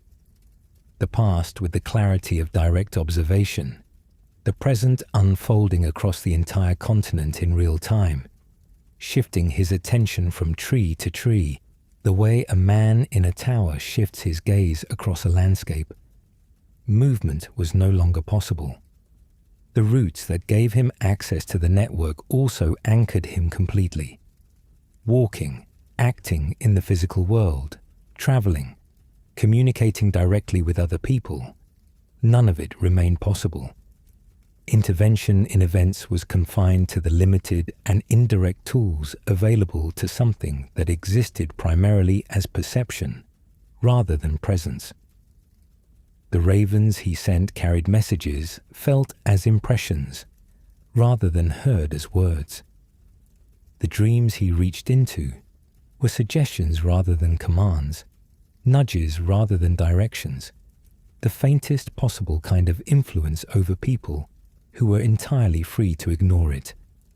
He had traded everything he had been for everything he could see. The man who had governed a kingdom through the management of information now had more information than any human being had ever possessed, and almost no ability to do anything with it. This is the transformation that defines the second half of his existence, the ultimate expression of who Brynden Rivers had always been, taken to a conclusion that consumed the man entirely. Perception had always been his primary instrument. Knowing was power, and he had understood that before he held any office or drew any bow. The willingness to sacrifice the personal for the functional had been present since the Redgrass field at the latest. The cave was simply the place where those tendencies reached their final, irreversible form. The weirwood grew, the roots deepened. The man named Brynden Rivers receded, degree by degree, into something that was simultaneously more than human and less. Something that had access to all of history and almost no capacity to shape the present, that could see across a continent and could not cross a room, that remembered everything and could act on almost nothing. And somewhere, through 1,000 trees, he began to look for a child in Winterfell. Time moves differently in the cave. The hours still pass, the seasons still turn. The world above continues its ordinary business of living and dying and building and burning. But for a consciousness anchored to a weirwood tree, with access to the accumulated past stretching back thousands of years and the present moment available through 1,000 simultaneous windows, the ordinary experience of time as a sequence of moments gives way to something harder to describe. The past is as present as the present. History arrives immediate, accessible, real in the way that only direct experience is real. Brynden Rivers sat in the cave and perceived the world. Through the weirwood network, it came to him. The patience of a man sustaining himself through roots rather than food and water. The slow grinding of decades, while individual lives flickered past too quickly for ordinary human attention to track. Patient before the cave, he had been. The cave made patience into something closer to a fundamental condition of existence. What that perception revealed was not encouraging. The final years of Aegon V came through the trees. Young Egg, the boy king who had spared his life, grown into an old man carrying a well-intentioned and frequently frustrated reign. Summerhall came too, fire consuming the castle, the king dying along with those closest to him, the dream of restored dragons ending in ash and grief, unable to intervene, unable to warn. The reign of Jaehaerys II passed, brief and unremarkable. And then came Aerys II, the Mad King, the third Targaryen to carry that name, and by a considerable distance the worst of them. Aerys's deterioration was visible through the weirwood network, the way weather is visible from elevation. The pattern clear long before the storm broke, the trajectory obvious to anyone with sufficient distance to see it whole. The paranoia that began as political caution and became something clinical. The cruelty that deepened into something that sought suffering for its own sake. The burning, always the burning, the wildfire and the screaming. The king who had inherited the Targaryen connection to fire and expressed it in the worst possible direction. The dynasty he had spent his political life protecting was consuming itself from the inside. Rhaegar Targaryen came to him through the trees, brilliant, melancholy, convinced by prophecy of a destiny he could not quite articulate. Placing a crown of blue winter roses in Lyanna Stark's lap at a tourney, and setting in motion a chain of events that neither he nor anyone else could fully control. Blue roses, the flower of Winterfell, the colour that would become inseparable from the mystery of what happened next. Brandon Stark rode to King's Landing in fury and died there, strangled by a device designed to make a man destroy himself, trying to save someone else. Rickard Stark burned in his armour while his son strangled beside him. The realm broke apart in the rebellion that followed. At the Tower of Joy, through whatever fragment of vision the weirwood network afforded him, something of what transpired in that room may have reached Bloodraven, the dying woman, the infant boy, the promise to be kept across 17 years. Whether he saw it clearly or only in pieces is impossible to know. One reading suggests he grasped what Jon Snow was long before the boy understood it himself. Another holds that such specific knowledge was beyond even his reach. The truth, as with so much of what passed in the cave, remains uncertain. Robert's rebellion concluded in blood and fire, the Targaryen dynasty ending with a warhammer blow at the trident and a knife drawn across a mad king's throat. Rhaegar's children died, wrapped in Lannister cloaks, proof of a victory that left a permanent stain on the rebellion's honour. Ned Stark governed the North with the particular brand of honour that was both his greatest quality and his most dangerous vulnerability. The accumulation of circumstances that would carry him south and kill him was visible through the trees long before it resolved itself. Bloodraven could not stop it. No warning carried through the network would have arrived in a form Ned could act on. Ned's execution on the steps of the Great Sept. Robb Stark, acclaimed king in the North. The Red Wedding, the music changing, the doors closing, Roose Bolton's sword, and the young wolf dying in his mother's arms, while the North's hope died beside him. All of it came through the network. Every loss, every betrayal, every moment of destruction that a single well-placed warning might have prevented. Present without the capacity to act, perceiving without the ability to intervene, having made that trade knowingly and unable to unmake it. That tension between perception and helplessness is the part of his story that resists clean framing. The satisfying version would have Bloodraven simply waiting, suffering the losses because his fractured future sight had shown him they led somewhere worth going. But the fragments the network gave him were exactly that. Fragments, impressions and possibilities, not certainties. He could read patterns well enough to know that certain people needed to survive, certain abilities needed to surface, certain preparations needed to be made. Whether any specific event was necessary or merely likely was a distinction. The visions rarely made clear. Getting there was another matter entirely. Working with incomplete knowledge across distances that made direct intervention nearly impossible. trying to nudge events toward outcomes he could only partially see.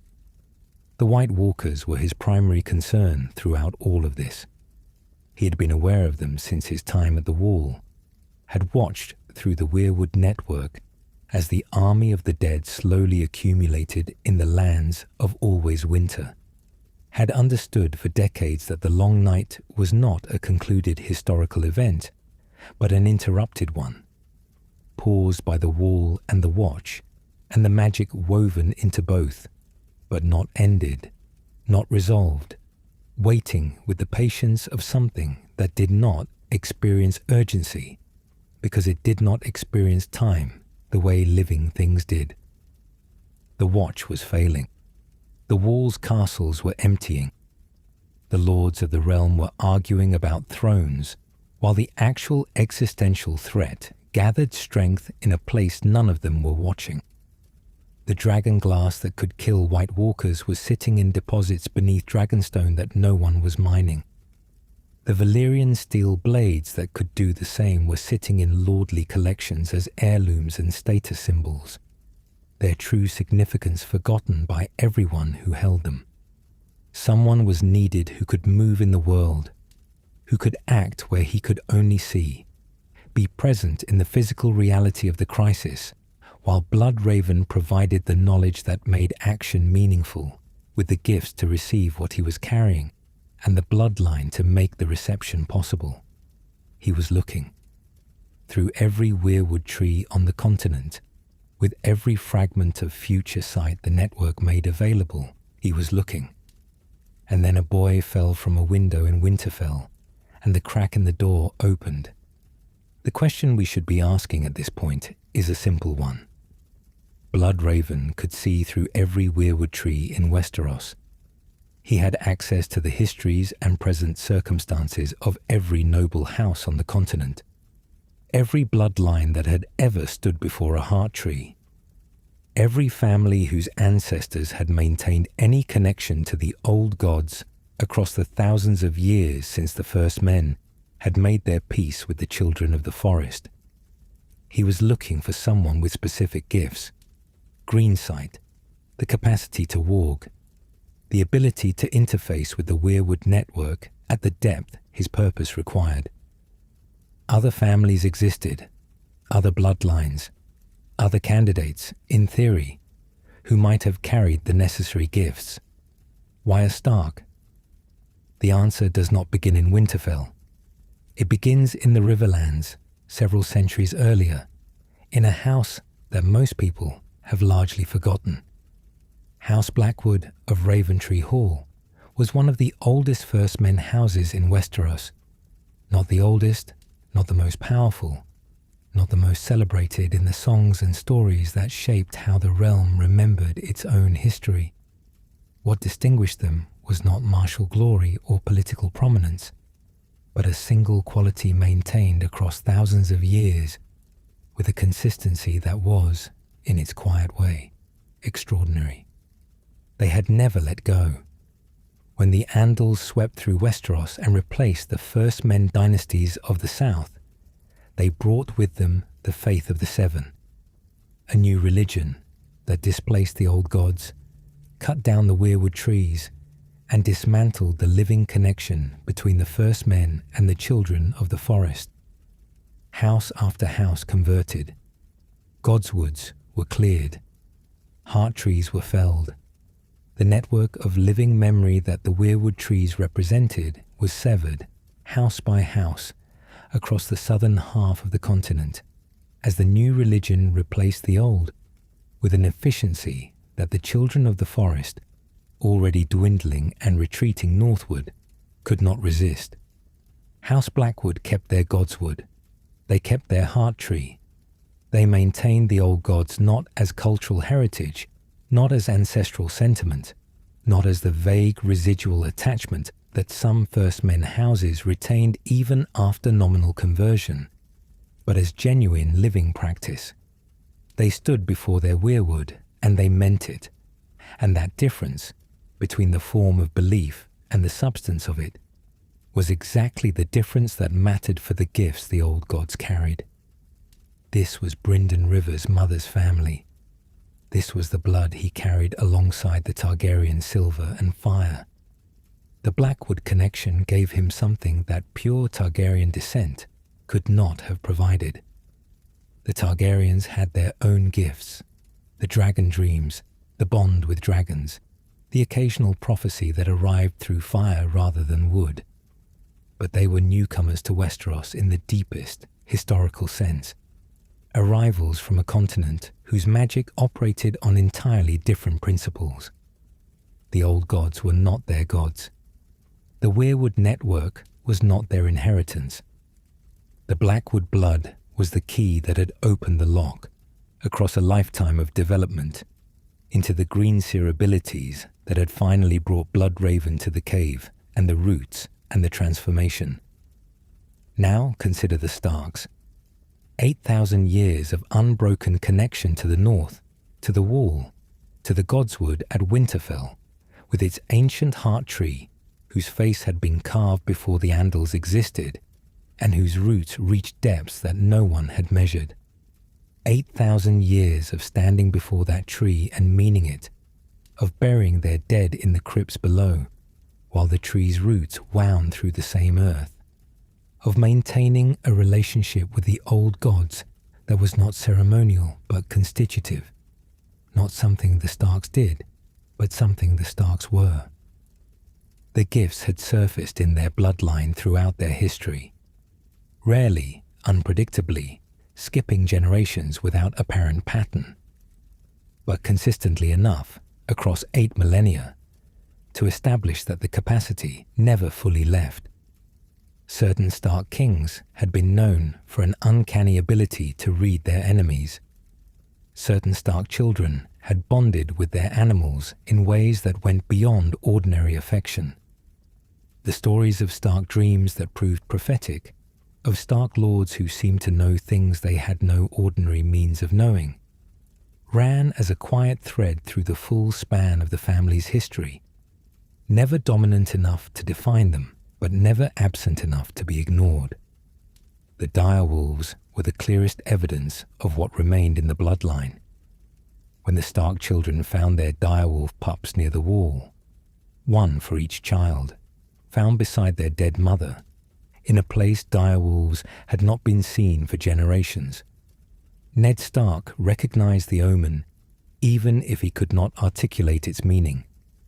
What he could not recognize, because he lacked the framework to understand it, was that the depth of bond those children formed with those animals was something older and stronger than ordinary warging. The full expression of gifts that had been lying dormant in the Stark line for generations, suddenly activated in 6 children simultaneously by circumstances whose significance only Bloodraven, watching through the weirwood network, could fully appreciate. The Stark children had been under observation for some time. The direwolves were understood for what they signified before the pups were ever found. The reason the gifts had been dormant. The reason they required activation, rather than simply manifesting naturally, as they might have in an earlier age when the connection to the old gods was more immediate and more fully understood, was precisely what Bloodraven had identified as the fundamental problem with the world's readiness for the Long Night's return. The forms had been maintained. The substance had faded. The godswood remained. The heart tree still received them. Dead kings were still carried to the crypts, their faces carved in stone above them. The rituals observed that connected them, nominally, to the tradition Brynden the Builder had inherited from the children of the forest themselves. But genuine connection, the living, active, two-way relationship between a person and the weirwood network that allowed the network's gifts to fully express themselves, had receded across generations of relative peace, political stability, and the subtle cultural pressure of a realm that had largely moved on from the old ways. Cracking it open again would take something sharp, not gradual cultivation, but rupture. a break in ordinary consciousness severe enough to let the older patterns through. Bran Stark fell from a tower window in Winterfell in 298 AC, pushed by Jaime Lannister after witnessing something he was not supposed to see. From a height that should have killed him, he survived, lying in a coma for weeks, while something that had been sealed in his bloodline for generations cracked open and began to move. The dreams started immediately. The dreams that followed were directional in a way that a sleeping child's ordinary dreams are not. Vivid and formless on the surface, but pulling underneath towards something specific with a persistence that ordinary dreams do not possess, leading him downward in his sleeping mind, toward roots and darkness and the cold ancient earth, toward something waiting in the deep places that had been waiting for a very long time. Bloodraven was reaching for him through the network, that he could reach Bran at all, that Bran's sleeping mind could receive the contact, hold it, be drawn by it across hundreds of miles of stone and ice and frozen forest, was confirmation of what the weirwood trees had been showing him. The fall had done what he had been waiting for, broken the seal on gifts that were genuinely extraordinary, surfaced a capacity that the Stark bloodline had been carrying for generations without being able to fully express. The three-eyed crow that appeared in Bran's dreams was not a symbol.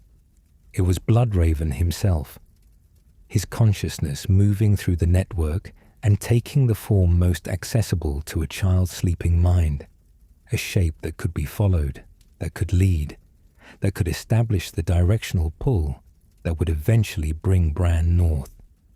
He led him downward in every dream, into the crypts, toward the roots, always deeper, always toward the earth, always away from the castles and the politics and the world of men, and toward the older world beneath it. This was not arbitrary imagery. It was the first lesson, delivered before Bran knew there were lessons. The direction of the power is down and inward and old, not up and outward and new, and the sooner a greenseer's body understands this at the level below conscious thought, the sooner the conscious mind can begin to use it deliberately. But the painful dimension of the Stark connection cannot be set aside without dishonesty. While Bloodraven was reaching for Bran, while he was calling the boy north through dreams and visions and the gentle directional pressure of the weirwood network, the rest of the Stark family was being destroyed. Ned Stark died on the steps of the Great Sept. Robb Stark died at the Twins. Catelyn Stark died beside him. Winterfell fell to Theon Greyjoy, and then to the Boltons. The direwolves died one by one. The family that had maintained 8,000 years of unbroken connection to the north was dismantled in a period of a few years with a thoroughness that would have seemed impossible even a decade before. Bloodraven watched all of it. He had the power to reach into dreams, to send ravens to nudge, and he used none of it to warn the Starks who were dying, to preserve the family whose bloodline he was simultaneously drawing from to save the world. The question of whether he could have done more, whether a single carefully placed impression in a weirwood vision could have changed one decision that might have changed everything, does not have a clean answer. What has a clean answer is the priority he demonstrated through his silence. Individual Starks were not the purpose. Bran Stark was the purpose.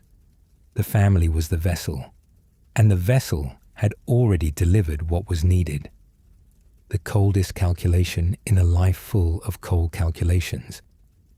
The willingness to observe a family's destruction while drawing on that family's deepest inheritance for a purpose none of them would ever fully understand. Entirely consistent with who Brynden Rivers had always been. That consistency is not a comfort. It is simply the truth. The journey north took everything. Hodor carried Bran through terrain that a crippled boy could not cross unaided, as he had been carrying him since Winterfell, as he had always carried him, in ways whose full meaning would only become clear later, and in the worst possible circumstances. Summer, Bran's direwolf, made it to the cave. He would not leave it. When the Whites finally came, Summer died defending the entrance. One more death in the long accounting of what it cost to get Bran to the place he needed to be. The records of these events are sparse and often contradictory, pieced together from what Bran himself later recounted and from Mira Reed's testimony. What follows is the clearest account that can be assembled from what survived. They reached the cave. The first sight of the three-eyed raven was not what stories about ancient mystics prepare you for. No majesty in the image, no dignity in the conventional sense. An old man so thoroughly integrated into the weirwood throne that the boundary between person and tree was no longer clear. The roots threading through the pale flesh at so many points that it was impossible to say where the man ended and the tree began. One red eye visible in the white face. The birthmark still there, still shaped like a raven in flight. Still the mark that had defined how the world received him from the moment of his birth. He was almost gone.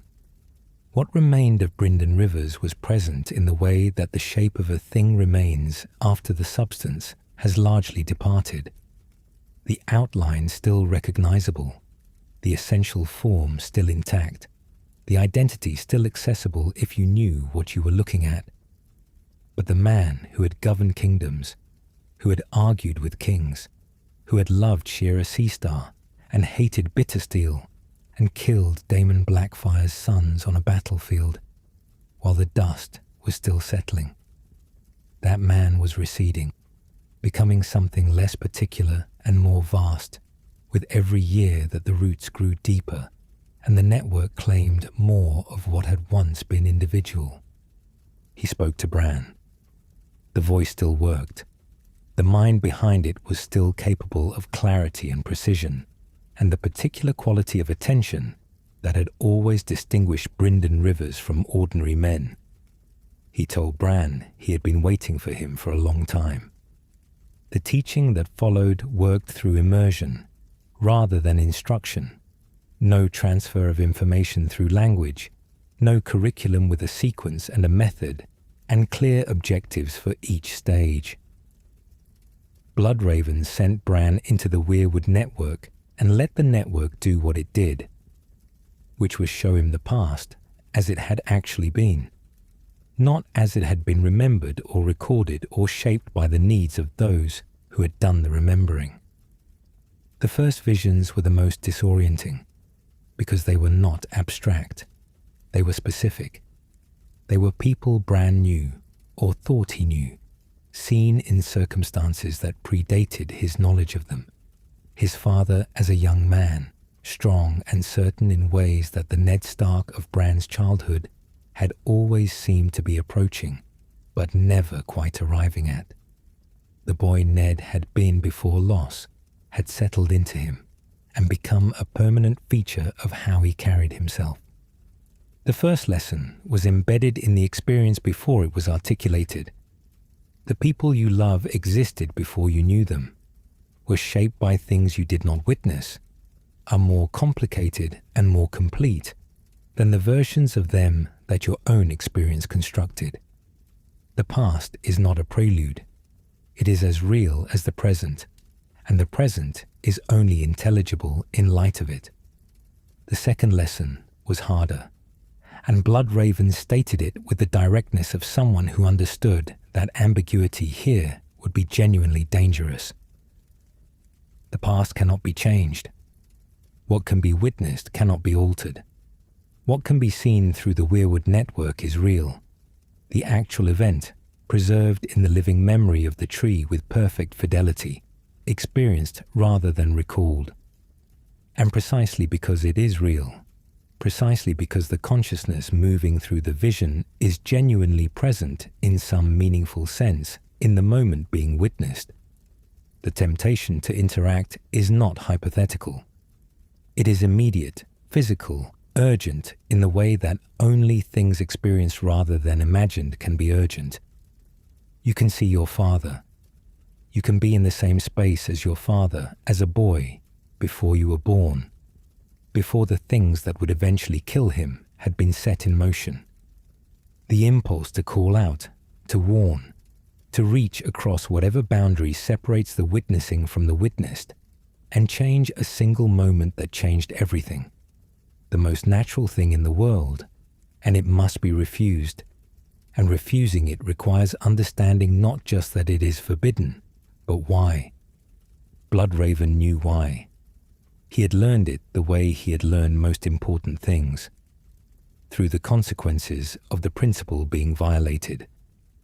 The Hodor revelation is the most devastating moment in the entire Bloodraven story, and it must be addressed with the full weight it deserves. Hodor's name was not Hodor. It had never been Hodor. His name was Wyllis, a detail that only emerged in the aftermath of the cave, pieced together by those who had known him at Winterfell before whatever happened to him happened. What exactly that was, and how it connected to the events beyond the wall, took years to understand fully. What can be reconstructed is this. Wyllis had been a young man who worked in Winterfell stables, large and gentle and entirely ordinary, except for the size that made him useful for carrying things and the good nature that made everyone around him comfortable. A normal person before, someone who spoke in sentences and had a life with the ordinary dimensions that lives have. Small pleasures, small frustrations, a future simply open in the way that futures are open for people who have not yet been subjected to the thing that will define them. The thing that defined Wyllis happened in 2 moments simultaneously, separated by years that were nonetheless the same moment when viewed from a certain angle. Bran, during a vision in the cave, a vision set in Winterfell's past, with young Wyllis present in the yard, was simultaneously pulled back into the present by Mira's desperate attempts to wake him during a white attack. He did what a warg does under extreme pressure without fully intending to. He entered Hodor in the present, tried to use Hodor's body to hold the door against the dead, and somehow the connection between the warged present Hodor and the past, Wyllis in the vision, was bridged by the extremity of the moment. Young Wyllis in the past experienced what his future self was experiencing in the present. The terror, the cold, the pressure of the door, the approach of the dead, the warg's voice in his head turning his own consciousness into a passenger in his own body. His own death arrived before it happened. The manner of it, the specific physical and psychological reality of it, so completely and so traumatically that it shattered the ordinary functioning of his mind, reducing the full complexity of a person to a single repeated word. The experience distilled into its most essential form. Hold the door, Hodor. He had been saying his own death for 30 years without knowing it. Bloodraven may have known that this had happened, or something of it. The fragments of future that reached him through the network were incomplete at best, and the specific mechanism of Wyllis's undoing was the kind of detail that might or might not have been visible to him. Whether he had seen it clearly, sensed it dimly, or remained entirely unaware until the moment it occurred is not something the record resolves. What the record does not resolve is the more important question. If he had known in full, would he have done anything differently? The answer, examined honestly against who Brynden Rivers had always been, is probably not. Young heirs had been ordered to their deaths on a battlefield to prevent future rebellions. A sacred law of hospitality had been broken to prevent a political threat from gaining a platform. The Stark family's destruction had been perceived and allowed, while their bloodline was drawn upon for his own purposes. Humanity had been traded degree by degree for the ability to perceive the world without being part of it. At every stage, the individual toll had been weighed against the larger purpose and found acceptable. A stable boy's mind, broken across time to ensure that Bran reached the cave and survived long enough to receive the succession. This was not a different kind of calculation. It was the same calculation, applied to a person with no power and no relevance and no ability to protect himself from being caught between a greenseer's training and the whites at the door. The moral weight of it does not diminish because it fits a pattern. It increases. Bran was not fully aware of what he had done to Wireless, not immediately, not in the shock of the present crisis. When the understanding came, it came as grief. As the specific grief of discovering that your own existence has required a cost that someone else paid without being asked, and without deserving to be asked. Bloodraven did not offer comfort. He was not built for it in the way that people who have retained more of their humanity are. What he offered was what he had always offered. Clarity about what was real, precision about what mattered, the cold acknowledgement that burdens exist whether or not anyone chooses to carry them, and that setting them down transfers them to people less equipped for the weight. Beyond the specific lessons and the specific horrors, the deeper work of the cave was a transfer that resisted precise description. Bloodraven transmitting what he had been carrying, the accumulated knowledge of the long night, the nature of the White Walkers, and what had stopped them before, the history of the children of the forest and the Watch, and all the structures that humanity had built in the aftermath of the first long night, and then gradually forgotten over 8,000 years of relative safety. Beyond that, something harder to name passed between them. The role itself, the sense of what the three-eyed raven existed to do. The purpose that had kept Bloodraven rooted in that cave through decades of vigil and the particular suffering of perceiving everything and being able to do almost nothing, stripped of the title, the power, the access, down to the thing underneath all of it. Bran was not learning to be Bloodraven. He was learning to be what Bloodraven had been becoming, something that had started as a man and was ending as something else, something the world needed even if the world had no good word for it. The roots grew, the knowledge transferred. The old man in the throne of weirwood roots became less present, day by day, in the way that a teacher becomes less necessary as the student becomes more capable, almost ready to let go, waiting at the end for one more thing, the arrival of the threat that would make everything he had prepared for suddenly and catastrophically urgent, the moment when the theoretical became immediate, and the decades of preparation either proved sufficient or proved to have been exactly enough and nothing more. The wait was nearly over. What happened next is the hardest part of this story to reconstruct with confidence. The accounts that exist are fragmentary, filtered through trauma and the particular distortions that come from trying to describe events that had no precedent and no adequate language. What follows is the clearest picture that can be assembled from those fragments. Not a complete account, but an honest one. The protection around the cave was older than stone or ice, woven into the earth itself by the children of the forest across centuries of careful work, a ward that functioned through concealment rather than strength. The cave did not resist the attention of the leader of the White Walkers. It simply did not exist within it. A blind spot in a consciousness that could perceive the dead across enormous distances.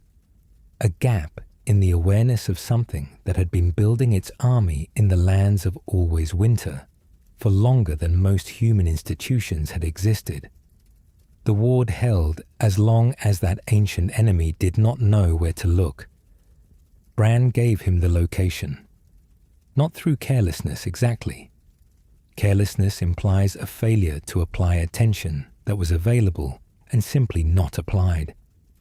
What Bran did was something more specific and more forgivable and no less catastrophic. He pushed beyond the boundaries of what Bloodraven had established as safe practice, driven by the particular impatience of someone who has been given access to an extraordinary power and finds the restrictions on its use frustrating rather than prudent. Bloodraven had warned him. The warnings had been clear and consistent and grounded in the same kind of experiential knowledge that had informed every lesson in the cave. Not rules imposed from outside, but principles derived from understanding how the network actually functioned and what it actually connected to. You did not enter visions without guidance. You did not reach further than the teacher had indicated was currently safe. You did not test the boundaries of what was accessible before you had developed sufficient control to manage what you found there. Bran tested the boundaries.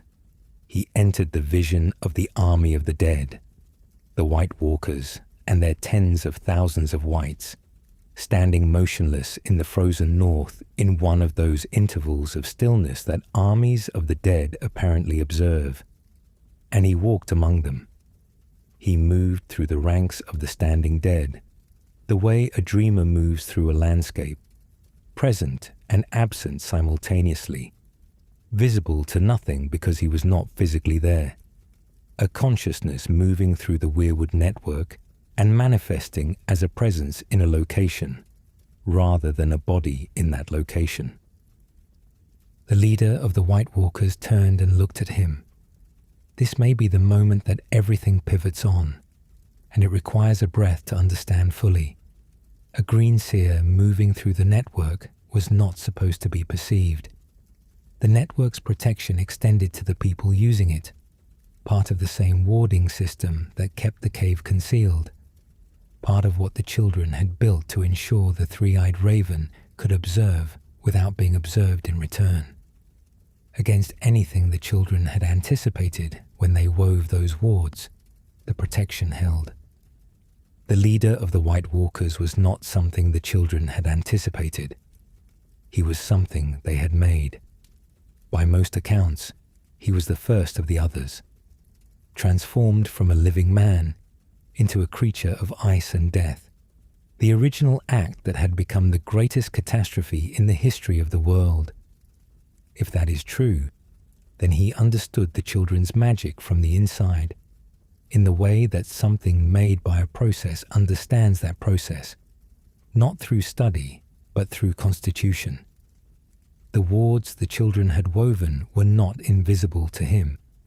They were, at some level, legible.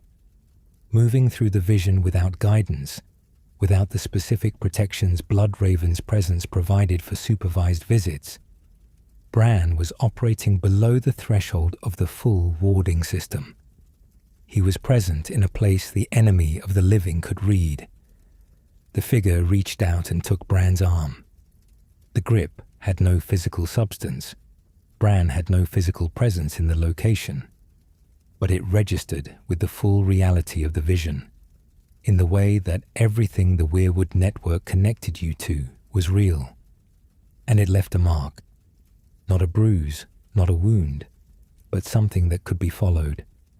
A thread connecting the marked consciousness to the location of the body that consciousness inhabited. A line drawn through the magical geography of the network directly to the cave. The blind spot was gone. Bloodraven understood what had happened the moment Bran returned from the vision. The mark was visible through the network, and so was the shift. The attention of something vast and cold and patient, suddenly acquiring a new point of focus.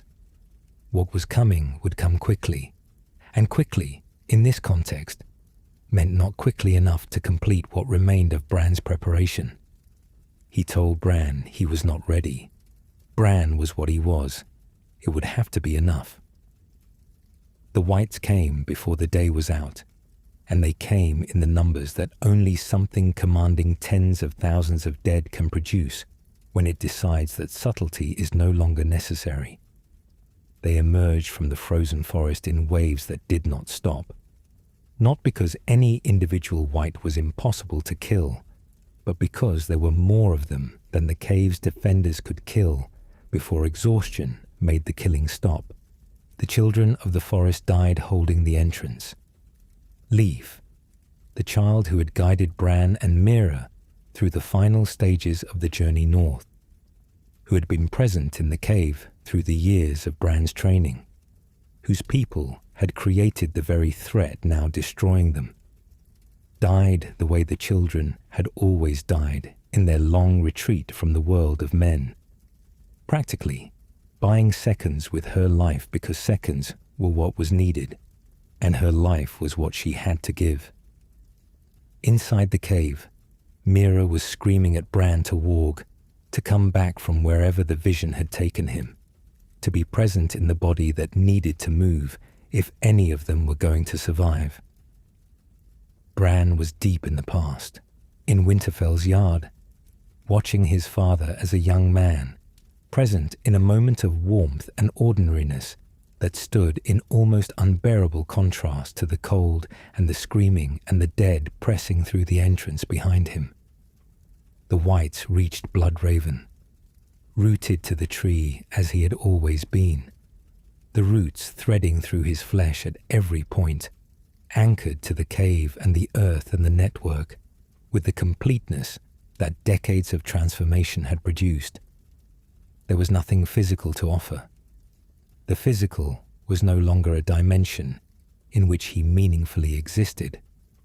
What he could do, what he may have been doing in those final moments, through the network, through whatever connection to Bran remained active across the distance between the vision and the present, is not something the record shows clearly. Whether he was completing the transfer, pushing the last of what he was carrying into Bran's consciousness with the urgency of someone who has very little time left. Whether he was holding something open, maintaining a connection that Bran's own abilities were not yet strong enough to hold unaided. Whether he was simply present, as he had always been present, right up until the moment the presence ceased. The Whites reached him, the man who had been born Brynden Rivers, who had governed kingdoms and ordered the deaths of young heirs and walked north into the dark and grown roots through his flesh in service of a purpose that the world would never fully understand, died in the cave where he had spent decades perceiving everything and doing almost nothing. No screaming, no fighting. The cave's end had been visible enough in the future's shape to know it was part of the path, not a deviation from it. The succession was as complete as it could be. Bran was alive and moving and carrying what needed to be carried. The thread would continue even though the hand holding it was gone. Outside, Hodor held the door. The man whose mind had been broken across time by the very training that Bloodraven had guided. Broken by Bran's accidental warging in a vision. Broken by the forward echo of this exact moment, broken 30 years before it happened so that it could happen when it needed to, held the door with everything he had, which was considerable, and died holding it. Winter had arrived. The dead were coming south. Step back far enough from any life, and the shape of it becomes visible in a way that proximity makes impossible. From close up, the life of Brynden Rivers looks like a series of crises managed, threats suppressed, lines crossed.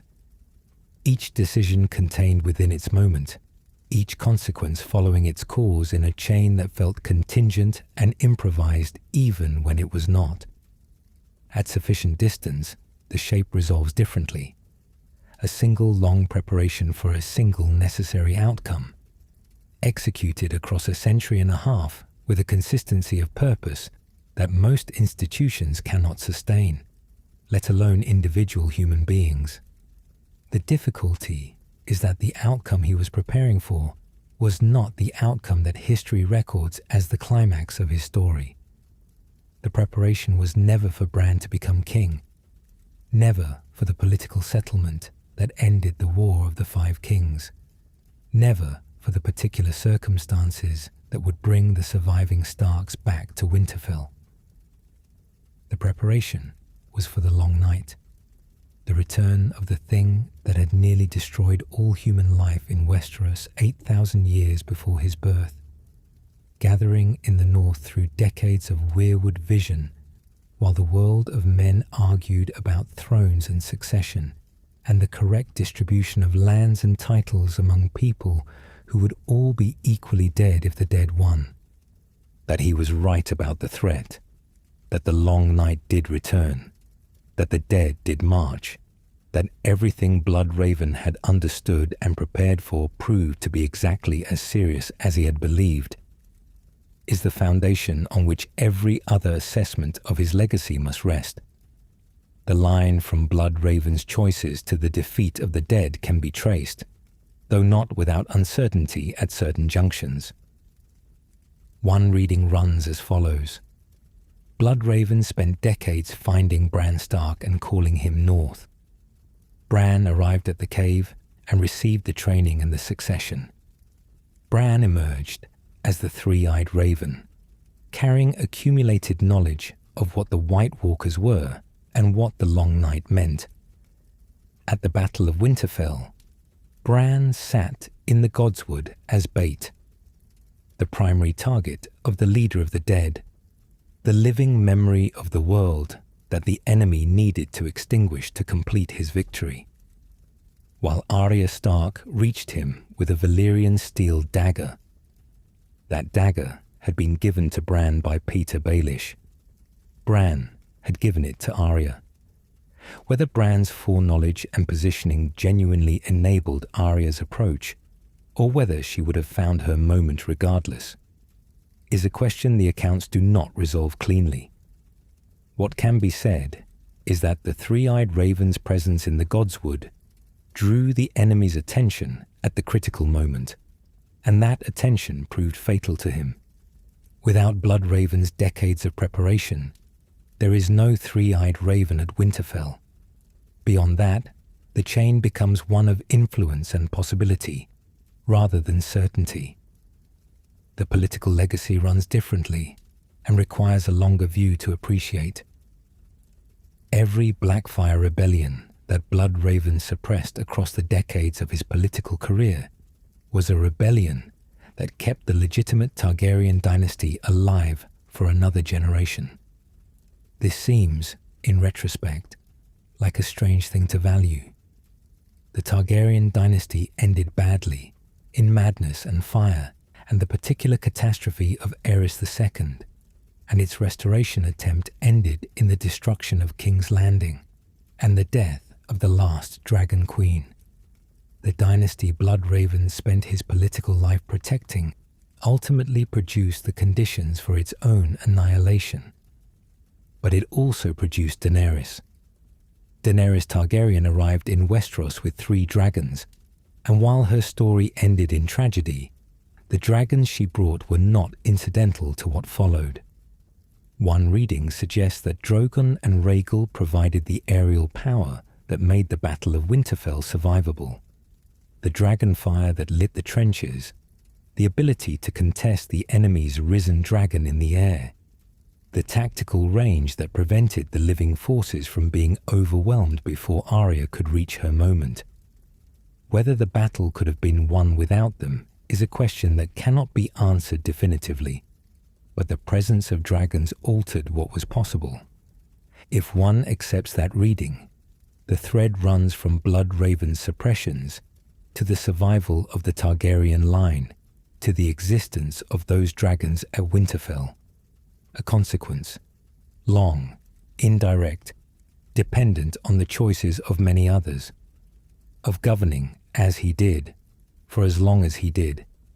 Undesigned, unforeseen in any detail, the Golden Company's return to Westeros in the final years of the conflict is worth a moment, not because it changed the outcome, but because of what it represents in the full accounting of Bloodraven's legacy.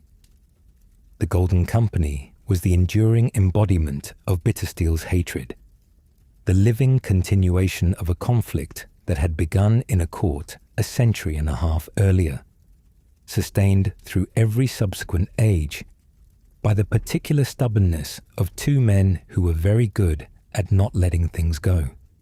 The Golden Company crossed the narrow sea one final time in service of Cersei Lannister's desperate politics, arrived in Westeros to fight in the wars of men, and achieved nothing, dissolved by events that had moved beyond anyone's ability to control, irrelevant to the outcome that actually mattered, the echo of a very old conflict finally falling silent. Bittersteel was long dead by then. Bloodraven too. The company they had shaped between them, one in triumph, one in exile, outlasted both of them and came to nothing in the end. The Blackfyre cause expired not with a battle, but with an irrelevance, absorbed into the general catastrophe of the wars of men, while the real war was decided in the north. Now the full reckoning. Daemon Blackfyre fell at the Redgrass Field, a man who had not invented his own cause, but who died for it with genuine courage. His twin sons were cut down beside him, young men who had committed no crime beyond being their father's heirs. Aenys Blackfyre was arrested and executed under a formal promise of protection, a violation so fundamental that it ended Bloodraven's career and demonstrated the limits of operating entirely outside the rules. Hodor's mind was broken across time, an innocent man reduced to a single repeated word by the training Bloodraven had guided, the price of a succession process that would never distribute its burdens fairly, and decades of personal existence surrendered, the man receding degree by degree into the tree, the human person named Brynden Rivers giving way to something that had access to all of history and almost none of the things that make history worth having. Bloodraven. The name came from his face before he had done anything to earn it, and it became attached to everything he did, because the realm needed a way to hold all of it together. The decisions, the governance, the exile, the cave. In a single word that communicated what he was without requiring the complexity of what he had been. Where he is remembered at all, the memory is of the pale spymaster, who had young heirs put to death, who broke sacred laws, who disappeared into the dark beyond the wall. The contribution that validated everything rendered invisible by the name, and that gap between what was done and what is recorded is simply how the reckoning works for those who operate as he did. Bran Stark sat on the Iron Throne of the Six Kingdoms as Bran the Broken, chosen by the Lords of Westeros in the aftermath of everything, at least in the account that reached its conclusion.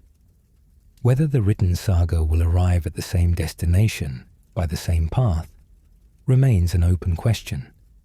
The story on the page has not yet come this far. What can be said of either version is that the three-eyed raven's successor ruled the realm, and that whether Bloodraven had seen this coming, whether it was designed or simply emerged from a chain of choices no one fully controlled, is a question that cannot be answered because the man who might have answered it was gone, dissolved into the roots of a tree in a cave beyond the wall. More was seen than anyone has seen before or since. Less was controlled than it appeared. More was surrendered than anyone knew. And in the end, a girl with a knife did what armies could not. In a moment that traces back, however indirectly, to an old man in a cave who spent decades preparing the boy who passed her the blade, A question has been present throughout our discussion. The pale figure in the cave roots through his flesh, one red eye watching a world he can no longer touch. This question has never been fully answered, because it is the kind of question that resists clean answers. Who was Brynden Rivers? Not what he did, not what he became, not what his choices produced across the long chain of consequence that ran from a bastard's birth in 175 AC to a king's coronation 3 centuries later. Those things have been examined. The question underneath them, the question of the person, the specific human being who existed before and during and finally beneath all of it, is harder and deserves a moment before we close. Born marked, he grew up understanding that the world would never receive him the way it received men, who looked like men were supposed to look.